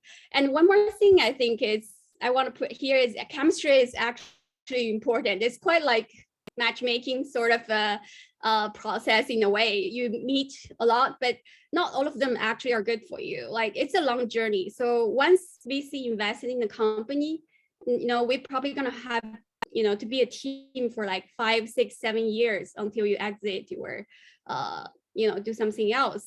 So this long journey, you're probably going to talk like weekly, monthly, quarterly, depends on the situation, the stage. If two person, you and the VC who is in charge of the project has really bad chemistry or don't have trust on each other, it's not going to work. And also for VC, sometimes it also happens that everything the company is fine, but there's a very bad chemistry between the person. So sometimes the VC will try to change the person in charge, but sometimes they might drop the project because it's a long journey. It's not like that moment only. So that's quite important. So especially I think for the early stage startup, so the team is quite important actually. And it's also your choice to choose the VC that has a trust that you can rely on. Like you have something you can just talk to them, ask questions, ask for helps. It's really important. So for the pitch itself, I think like a lot of parts are already addressed. So I'm a little bit unsure like what to emphasize again, but I did put a few like bullet point here. I think at the end of the day, when VC talk to you, I think they want to know if the idea itself, the technology is great, fine, but they want to know if the idea is scalable and also has a huge market potential. And the market is like big and also growing. Like today, the market might be big, but if it's shrinking, so after 10 years, we don't know what's going to happen. So if you are in that domain, so that's the question that in general VC want to know. So let's come to actually 3 big ones. So what's your product, what's your technology, what's you're doing, and can you really make it, or how can you sell it? So that's the question we try to fill up when we decide if we're going to invest or not. So a few things, I think like if you don't have like 10-20 minutes to explain your pitch, I think the black point here are quite important. I think it's actually similar to what Professor Henry once said. So first part is like, what's the product? What's the core technology? Of course, the product need to either solve some issues of existing product, or it's sort of a new concept, like the sensor for the smell scent. It's new. There's no existing market yet. So that also is possible, but a lot of cases, you probably are making something better. So what's the issue with the existing product? Why you need it better? Like sometimes with the phone, some people feel it's already good enough. Some people want more. So depends, you need to explain why it needs to be better. So that's quite the key question here. So we know, because that's also related to the market. Are you going to make the market bigger or not? So that's quite interesting question for VC to ask actually. And one more thing is, it's when you pitch to a person who probably don't know your technology so well. So if you start with the core technologies, you might lose that person in the process if you spend too much time on it. So how to use the technology, like what's the current application that you are developing with that core technology is quite important for the person, because then the person knows, oh, okay, so this is a possible market. Maybe you can use it in that way. So the imaginations in that person's head happens. So that's quite an important point. Of course, if you are talking to an expert like VC who invested in 10 companies in the similar domain, I think you can start with core technology. That's why I said actually you need to know the person you are talking to actually a little bit, because we have LinkedIn, social media, you can actually get some information. So I think it's that part, keep the interest of the person who can follow what you're saying, because what happens sometimes is we feel like everything about this company is fine, but still something that we really don't understand. We're not sure this product will work or not. There's some question left there. Then what we do is we drop the deal. We don't go for it. If you don't know something, you probably won't invest in it. So I think application is quite important to explain actually, especially for technology startup. And of course, if you have like a core, like current, say, applications, but what's next? Like you can sell this for the next 1 or 2 years, but you probably need something more. Is there anything in your pipeline of product and things like that? So that's a part quite important, I feel, to explain actually. I will skip the second part yet, go for the third part is, can you sell it? So once you have these applications, and the question that we ask is usually, so have you sold to anyone yet? Who is your customer? I think that part is also what Professor mentioned, is like that's quite important, like your customers, pipelines. You can also call it in a way product market fit. Is there a market for the product itself? So I think in Japan, especially important is once you have some big names on your POC list or pipeline list, it gets a lot more interested by the VC, because Japan society is quite much, it's like they want to know what other corporations are doing, or they want to, they don't want to be left behind. So that actually attracts a lot of interest in a way. So if you have very important clients, even if it's only POC yet, if you could make, I think it will be very helpful. And also the market size, of course, like, is that growing? Is that big enough? If it's big but shrinking, maybe think about some other ways that how you can apply the technology or applications. So that's a few points that I think you can pitch if you don't have enough time.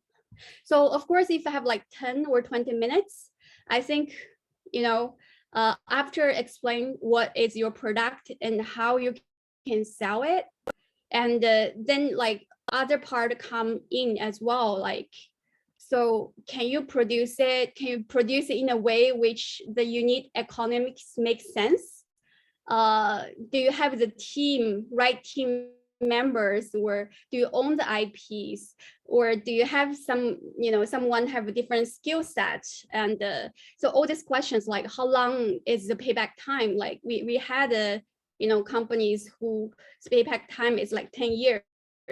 Then it's really difficult for VC to invest, because the fund itself is max 10 years yearly, so that will be difficult. But we also have, like, for example, pharmaceutical or biotechnology startups, sometimes it's just generally taking long time, so that also happens. And the payback time, it's really, really difficult to explain, but I think that's case by case. So I won't address it here, but I think for pharma ones, it will be on like, when do you get approval in that country, which phase you are. So that's something that we also look at actually during the pitch time. So that's, I think, at the first meeting, if we get to understand the technology, the product, and we know that you have a certain market, like some attraction, some clients, and we see the market you're playing is growing, I think it will, attract VC to invite you to second meeting or have like a further discussions for investment itself. But of course, it's really depends on if you are reaching to the right VC, because each VC have their own target of the company. So that also happens. So even some VC turn you down, so don't be disengaged, because a lot of cases it's either the VC didn't understand the technology, it happens, and they don't know if the applications, or it's generally just out of their criteria for investment. So that happens a lot. So I think just keep applying and keep get better at pitching is really important. So that's a part I want to share. I think I have the last one. So what happens after the pitch? I think after pitch, a lot, startup founders will wonder, when should I, follow up, when I can hear back some news. So what happens, what we do actually after hearing the pitch is we go back and do more research. Actually, once we know your technology, we actually look at your IP, if there's IP actually. We actually look at your competitors. We ask the questions of the industry experts. So that also takes time. We also discuss, of course, with our colleague and general partners. So usually I think it take about at least like 1 to 2 weeks in Japan, a little bit unsure about other country, to get the first preliminary feedback to the startup if we want to continue discussion or not. If there's after 2 weeks no follow-up, feel free to send emails, because I feel like in generally when the project is running, it's difficult to spend too much time doing the research on the new project. So it will be like just purely delayed and not like jobbed. So just feel free to follow up. And sometimes when the criteria is different of the VC and the startup, I think it's good also to just follow up, share your update of the company. Maybe right now it's not yet for them to invest, but maybe once you have some progress, they could invest already. So send some follow-ups are very helpful. Like we receive some time, it's really, really helpful. And we reach out and see to set up another call and see what has changed since last time. So the other thing is I want to share is VC, as I think Professor Henry Wang mentioned, the first meeting to transfer the funds usually take maybe 2-3 months. Actually, it's kind of similar also in Japan, 2-3 months maybe. CVC could take longer.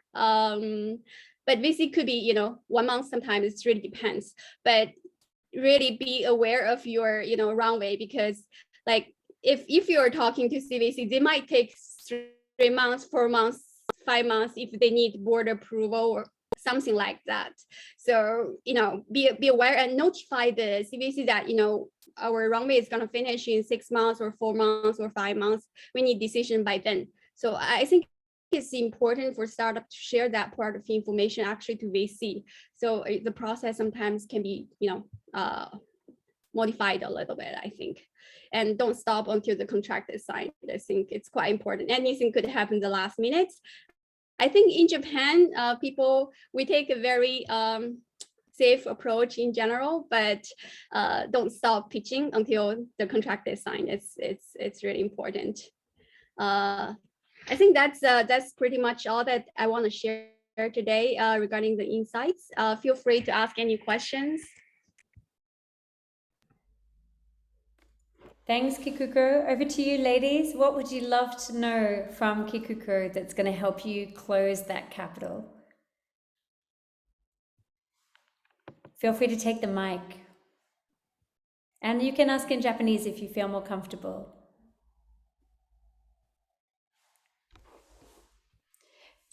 Can I? Please, yes, Yuko. please. Thank you, Kikuko-san.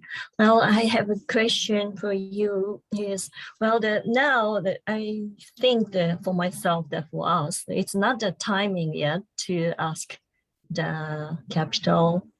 But what do you suggest to communicate with the VC? And even it's a little bit weird, but when I registered a company, right, already got some contact from VCs, even I don't know them.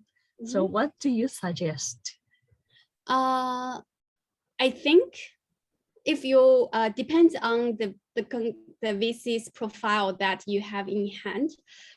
But if it's some VC, like even I think some VC like us, we invest pre-A and B. We meet actually with companies who don't need funding yet and just launched the product maybe a month ago. But we get to know each other first. And then maybe we come back and catch up again 6 months later to see what's the progress of the launch of the product after 6 months. So I think if you have the chance to meet with the VC, I think it's, go ahead and talk to them. And sometimes they can also introduce some resources to you, like give you the ideas who you should approach to. They can also introduce clients. Sometimes even we don't, before we invest, we actually introduce the VC to potential partners, because most VC have also very good corporate networks, especially in Japan.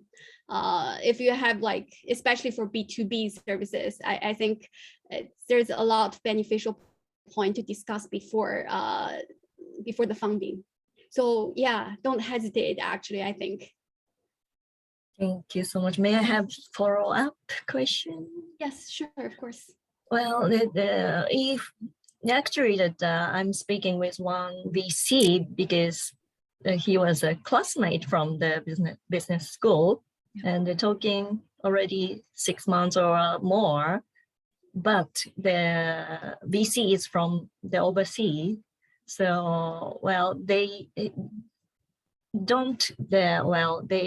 so far they are not thinking to invest in Japan, but still they want to work with us. So is it fine to talk with the several VCs at the same time, and even if they really have interested into us? Sorry if I understood the question. So you've been talking with a VC based outside of Japan?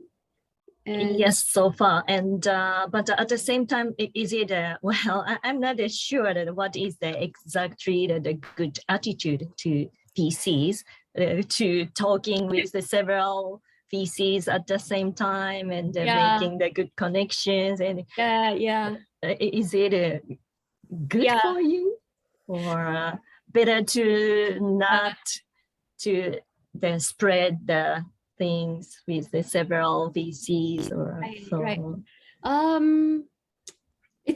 I think it's a little bit difficult to say, but I think also talking to VC all the time also kind of, I think founders also have so many other things like to do on business itself.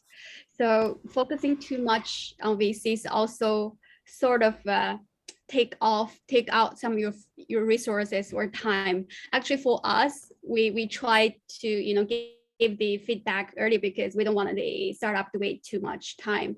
So I think you can ask the VC based outside of Japan if they have intention eventually to invest, or they want to introduce you to some other LPs or corporations, because I feel like if the VC is not intent to invest but want to keep talking to you, it's a little bit unsure what the intention is. I think it's fair to ask directly, like what's their intention, and decide by yourself if you want to spend too much time on it.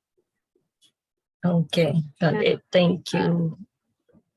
Maybe Kikuko, if I could add, just from an international perspective, it's really important, ladies, to have deal tension. You don't want one VC to set the terms and for every other VC to get in behind bad terms that are going to dilute your controls too early. I just had that happen to me in a deal in Australia. A company that I took out of the laboratory many years ago had the large sovereign investor stand up and say, we're going to put a deal in this company, and everybody else stop talking to them because we're going to do a cheap deal and you can get the cheap deal too. And that meant that my founders gave away more than half of their company pre-Series A. And that's going to have very significant consequences for them down the line as they go through Series B, C, D, and E in order to get to that IPO. So my humble perspective, founder's view, speak to enough VCs that you have an educated opinion, be very calculated in your approach as to which VC you want to talk to, why, and how they're going to add value outside of just money. And also see who we've invested with before, because we like to invest together and we generally have good friends who are also smart VCs. I humbly think, and this is just a founder's view, smart VCs work together vulture VCs work together. So see who is the VC. One smart VCs brings all their friends to the table to help create value in this company. And as Tom says, you can be sure that VCs are going to talk together about co-investing. So this is really important. The other last thing just to add, someone talked earlier in the session about FOMO, and maybe this is a great opportunity to ask Kikuko what she thinks about the concept of FOMO, the fear of missing out. Kikuko, first of all, who had that question about FOMO? Was that you, Iona? Yeah, I think I mentioned it. Yeah, can you ask Kikuko, because I think she'll have also an opinion on that.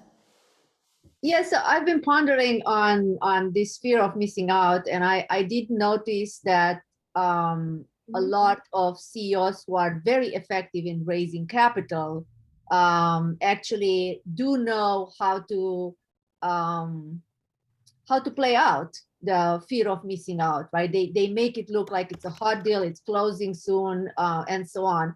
But what concerns me with that is that you don't get the chance to actually understand each other and see, is this really what needs to happen here? Is this really something that builds for long term? And so I was just wondering, where am I wrong, or am I asking the right question, right? Or do I have to now change myself to embrace a process that I actually don't? I have a hard time synchronizing with. Right. Thank you so much. It's a question about like for VC to fear the fear of missing out on good deals or startup. Is that right? Yeah. So yeah, that happens actually. Like internally, we're always trying to make the process faster, because in some cases, indeed, it happens. Sometimes very hot deals or like deals that who already attracted very good lead investors, big names, that tends to run out, the allocation tends to run out a little bit earlier. But there's a minimum due diligence we do. We don't skip that part for sure. So because we need to report to our LPs as well. So I think sometimes we try to accelerate the process a little bit if it's domains that we really want to invest, and we already understood the technology well, that we are a little bit confident, and we are working with other VCs we know.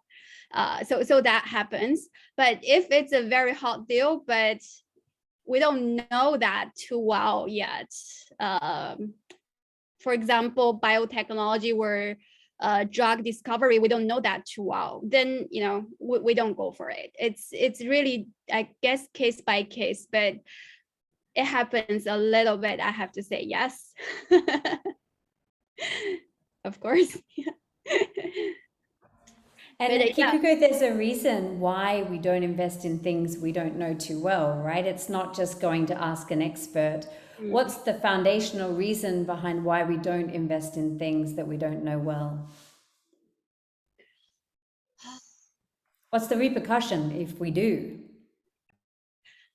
It's really interesting question. I think that's like for just my personal experience, I think that's depends on the stage of the company. For myself, I understood mobility a little bit better than other industry. So if it's an early stage startup in mobility, so I have more confidence to invest. But if it's a company, fintech in early stage, I will be very concerned actually, because I don't know the company yet. There's so many players, there's still small, not much traction yet. There's so much risks. But if it's a fintech company in a later stage, sometimes, we look at the numbers, the technology, maybe it's a little bit difficult to hard to understand, but you already see the traction, you see the market profit, you see people are using it. So, you have a little bit more confidence in that sense. I think there's a lot of element. No startup can, just qualify everything, but you weigh in, or how you say that, you balance the element of the stage of the startup, the valuation of the startup. Actually, we didn't mention too much about the valuation. That also comes to play, of course, and the numbers and the knowledge you have, then you make decisions. So I think that's the part. And if we don't know the startup, it's generally like we're not confident. It's a little bit difficult to talk about other reasons. It's just like, I'm not sure if this is the right thing to do, then better not to do it, because you can't explain why you're doing it. If you do it wrong, you cannot explain why you did it wrong, because you don't know. So I think that's a general mindset. Yeah. And as the general partner of the fund, you don't want to get sued by your limited partner for losing money in an investment that you didn't know the details on, right?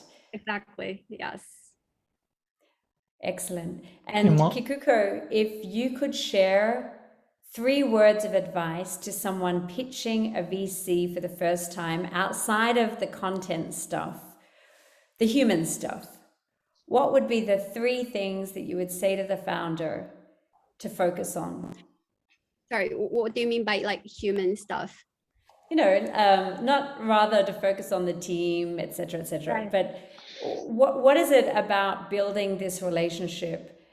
If I'm doing a Zoom presentation, which is pretty much the norm these days, doing a pitch, what are the things that I should focus on in that presentation from a human connection perspective? That's a great question, actually. For the last 1.5 years, I think we all have done a lot of Zoom conference. Like most of even our due diligence sometimes happens online nowadays. I think it's difficult to build trust, of course, on the first meetings, but be very honest of your numbers or the presentation or contents you're showing is quite important. Like sometimes we want to say we don't have competitors, but I think most cases, there's competitors. So I think one thing quite important, first of all, is be very honest with your current stage. Either way, during the due diligence later on will come, come to reality, like we will know the truth. So be very honest on the sharing. And I think also, like for the technology startup, sometimes we tend to say, this is something secret that we cannot share yet. But if you can't share, it's really difficult for VC to judge. It's important to understand what you're doing.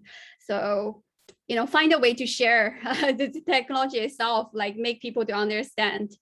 And I think talk a little bit about yourself. I think it's also very important. Like I think your past experience also speak of you in a way. So I think talk of the past experience is quite also important during the meeting. But personally, I feel a lot of trust actually built after that. After the meeting, during the due diligence, there's a lot of things gonna happen. There's very detailed questions, very, a lot of like documentation exchange, how you work together, really like, sometimes we actually stop during the due diligence because there's very bad communications between the team and the VCs. So you can't work 5 years like that. So I think a lot of trust built during the process until the IC committee. So yeah, I do feel it's a slow process in a way, in that sense. Yeah. Sorry, Lisa, I think you are on mute. Monica has a question. Monica, over to you. Hi, Kikuko. Thank you so much for your time. Here we meet again. Okay, so I had a really tough time finding a good startup network in Japan, despite living in Tokyo. Maybe because I'm a foreigner or I'm fluent with Japanese, but it becomes really difficult to, find a startup network. So how do you suggest in that? Yeah, I think it's getting a little bit tougher because it's difficult to do offline events nowadays. But I think for VC, a lot of VC actually host online or offline events, especially before the pandemic. There's a lot of offline events that you get to pitch in the event or network with VCs or talk to your peers.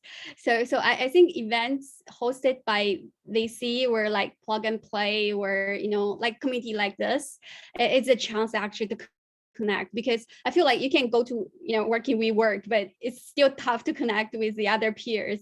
So I think join more events eventually offline will be very helpful. We like a lot of VCs actually host events. So I guess that's a chance actually to connect with other startups. Yeah.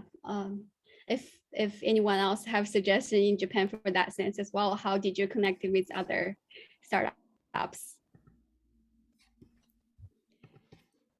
And ladies, which VC or startup networks are you connected to? Maybe you can share in the group. And maybe somebody wants to start a business like that, if it's a lack of it. And perhaps we can hand over now to Kalina. Kalina, question for you.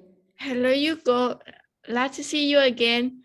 I'd like to ask about blockchain and cryptocurrency in Japan. So, any VC, any CVC that like crypto, they invest in crypto? Yeah, I think a few. I think there's also specialized in the fund. I cannot, you know, remember the name right now. I'm not very focused on that, but I know my firm does, and I know a few VCs focusing on that. So and then if are they also investing in company outside of Japan in crypto?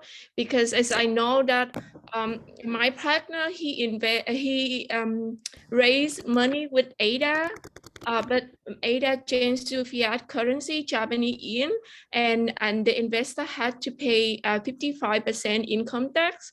So if investing in crypto, that's a plus for them. Would they can avoid income tax, right?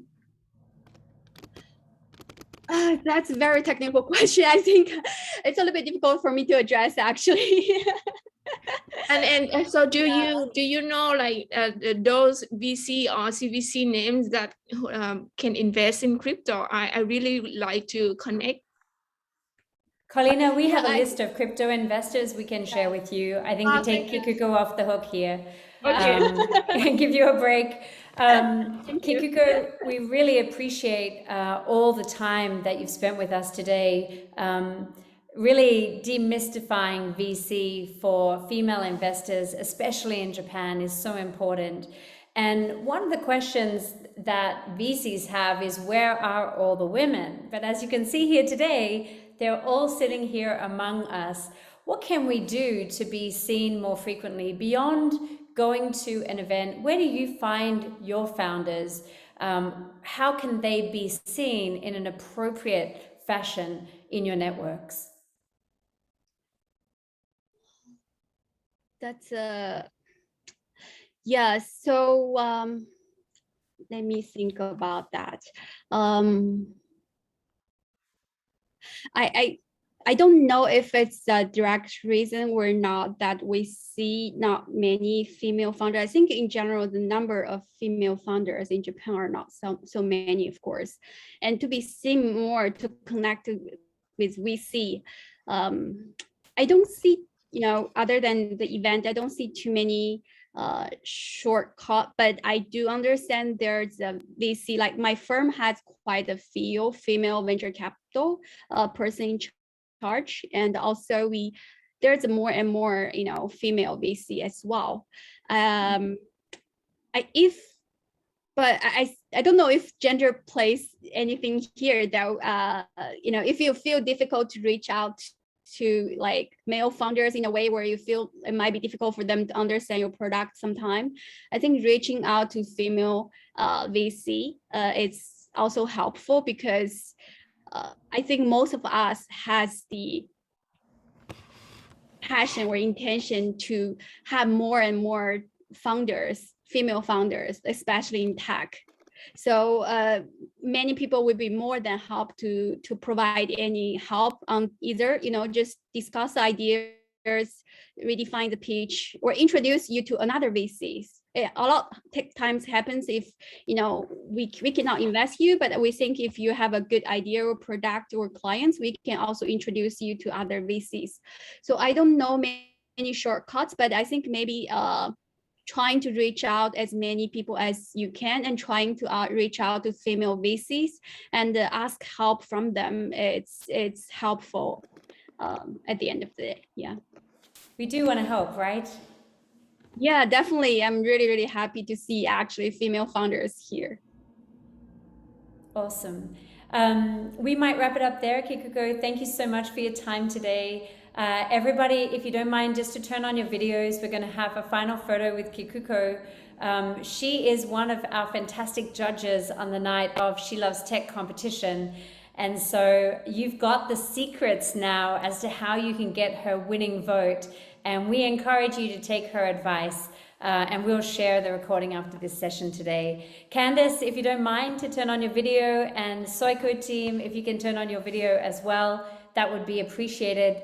I did catch a few happy snaps throughout the session, but it'd be great to get one here. Kikuko, everybody has a passionate name or word that they shout out when they take a photo. Do you have a preference?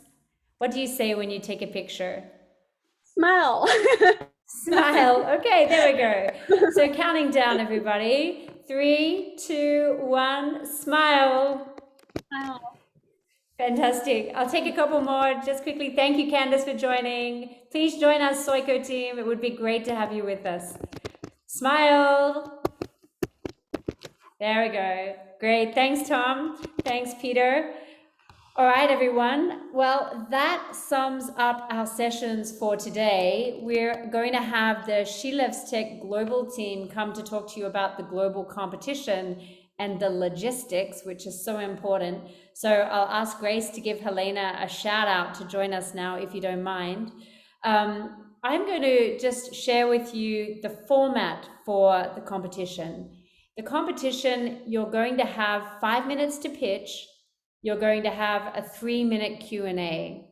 It's not a lot of time, but unfortunately, that's all you get. We will have a running order that I will announce over the next couple of days in the cohort channel on Slack. The session is going to start with an introduction from Grace and I, followed by an introduction from Ria Say, the co-founder of SheLovesTech. We're then going to have a fireside chat with an incredible female founder, Rosaline Chao-Ku. Rosaline Chao-Ku borrowed $5 million to create a company that she wanted her company to create, but they wouldn't.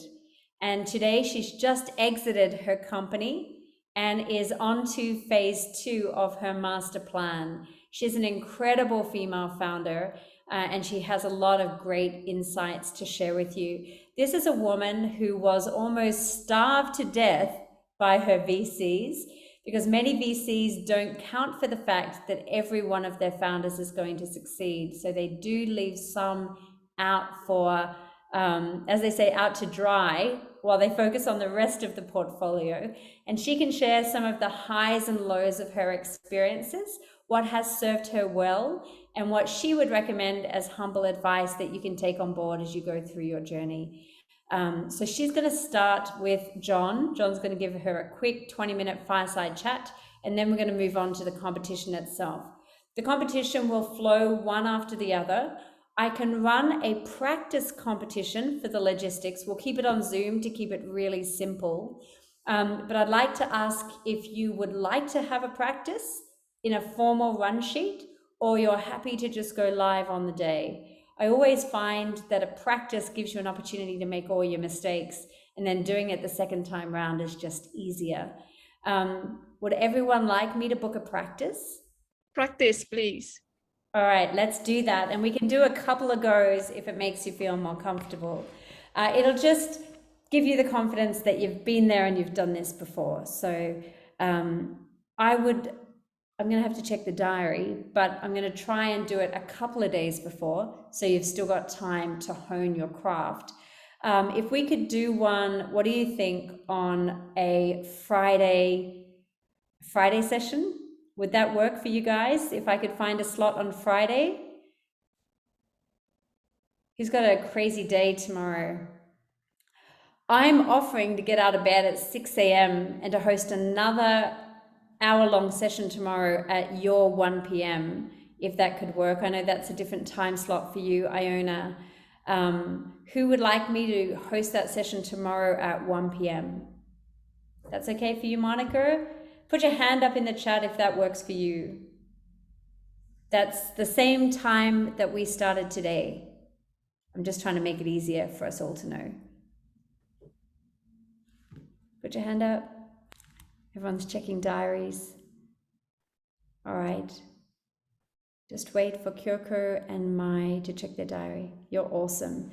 And Minori and Soiko, I think Minori, are you with us? Okay, perfect. All right, tomorrow, 6 a.m., I will see you sharp. We're going to have a practice competition for the main slot next week.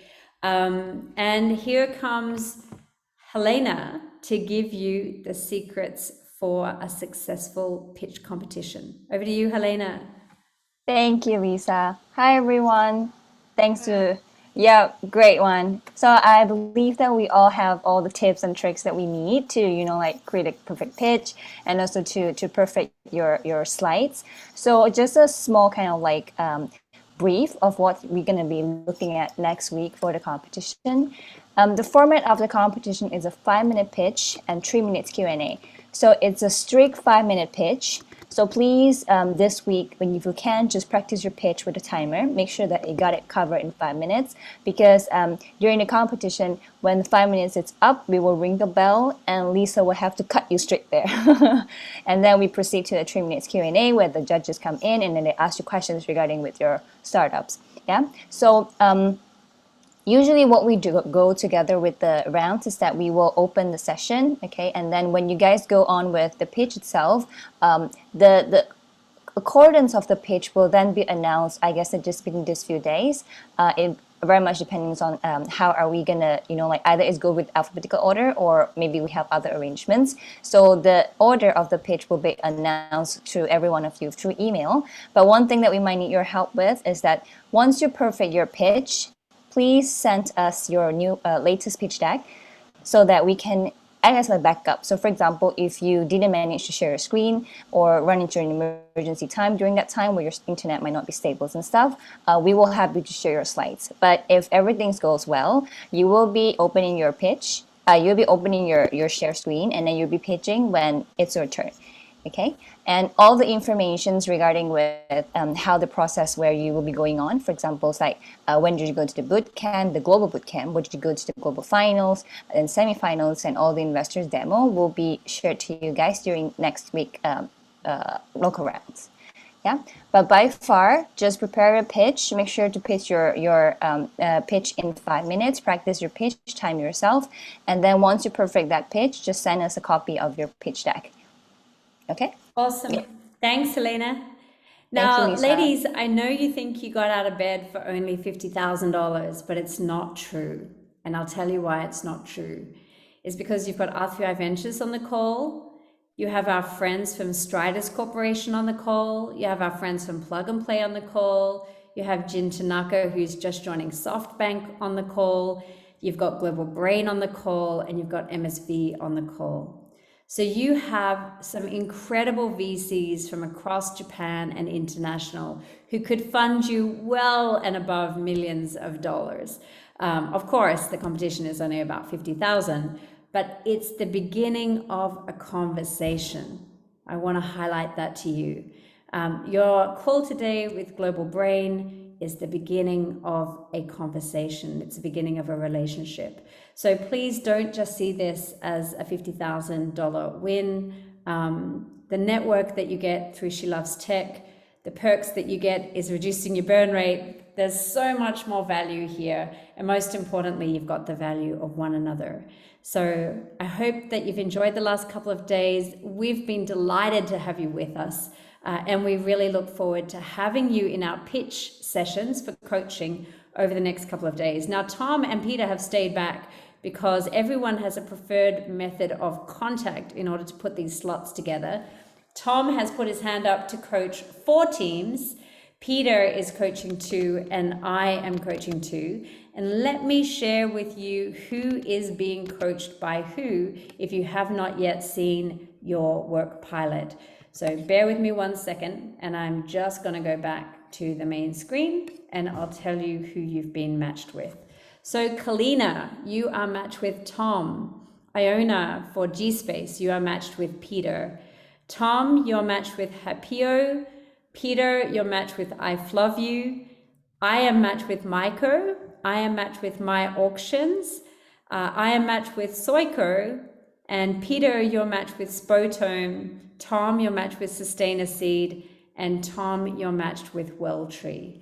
So I'll just post your mentee slots in our Slack channel for ease of reference.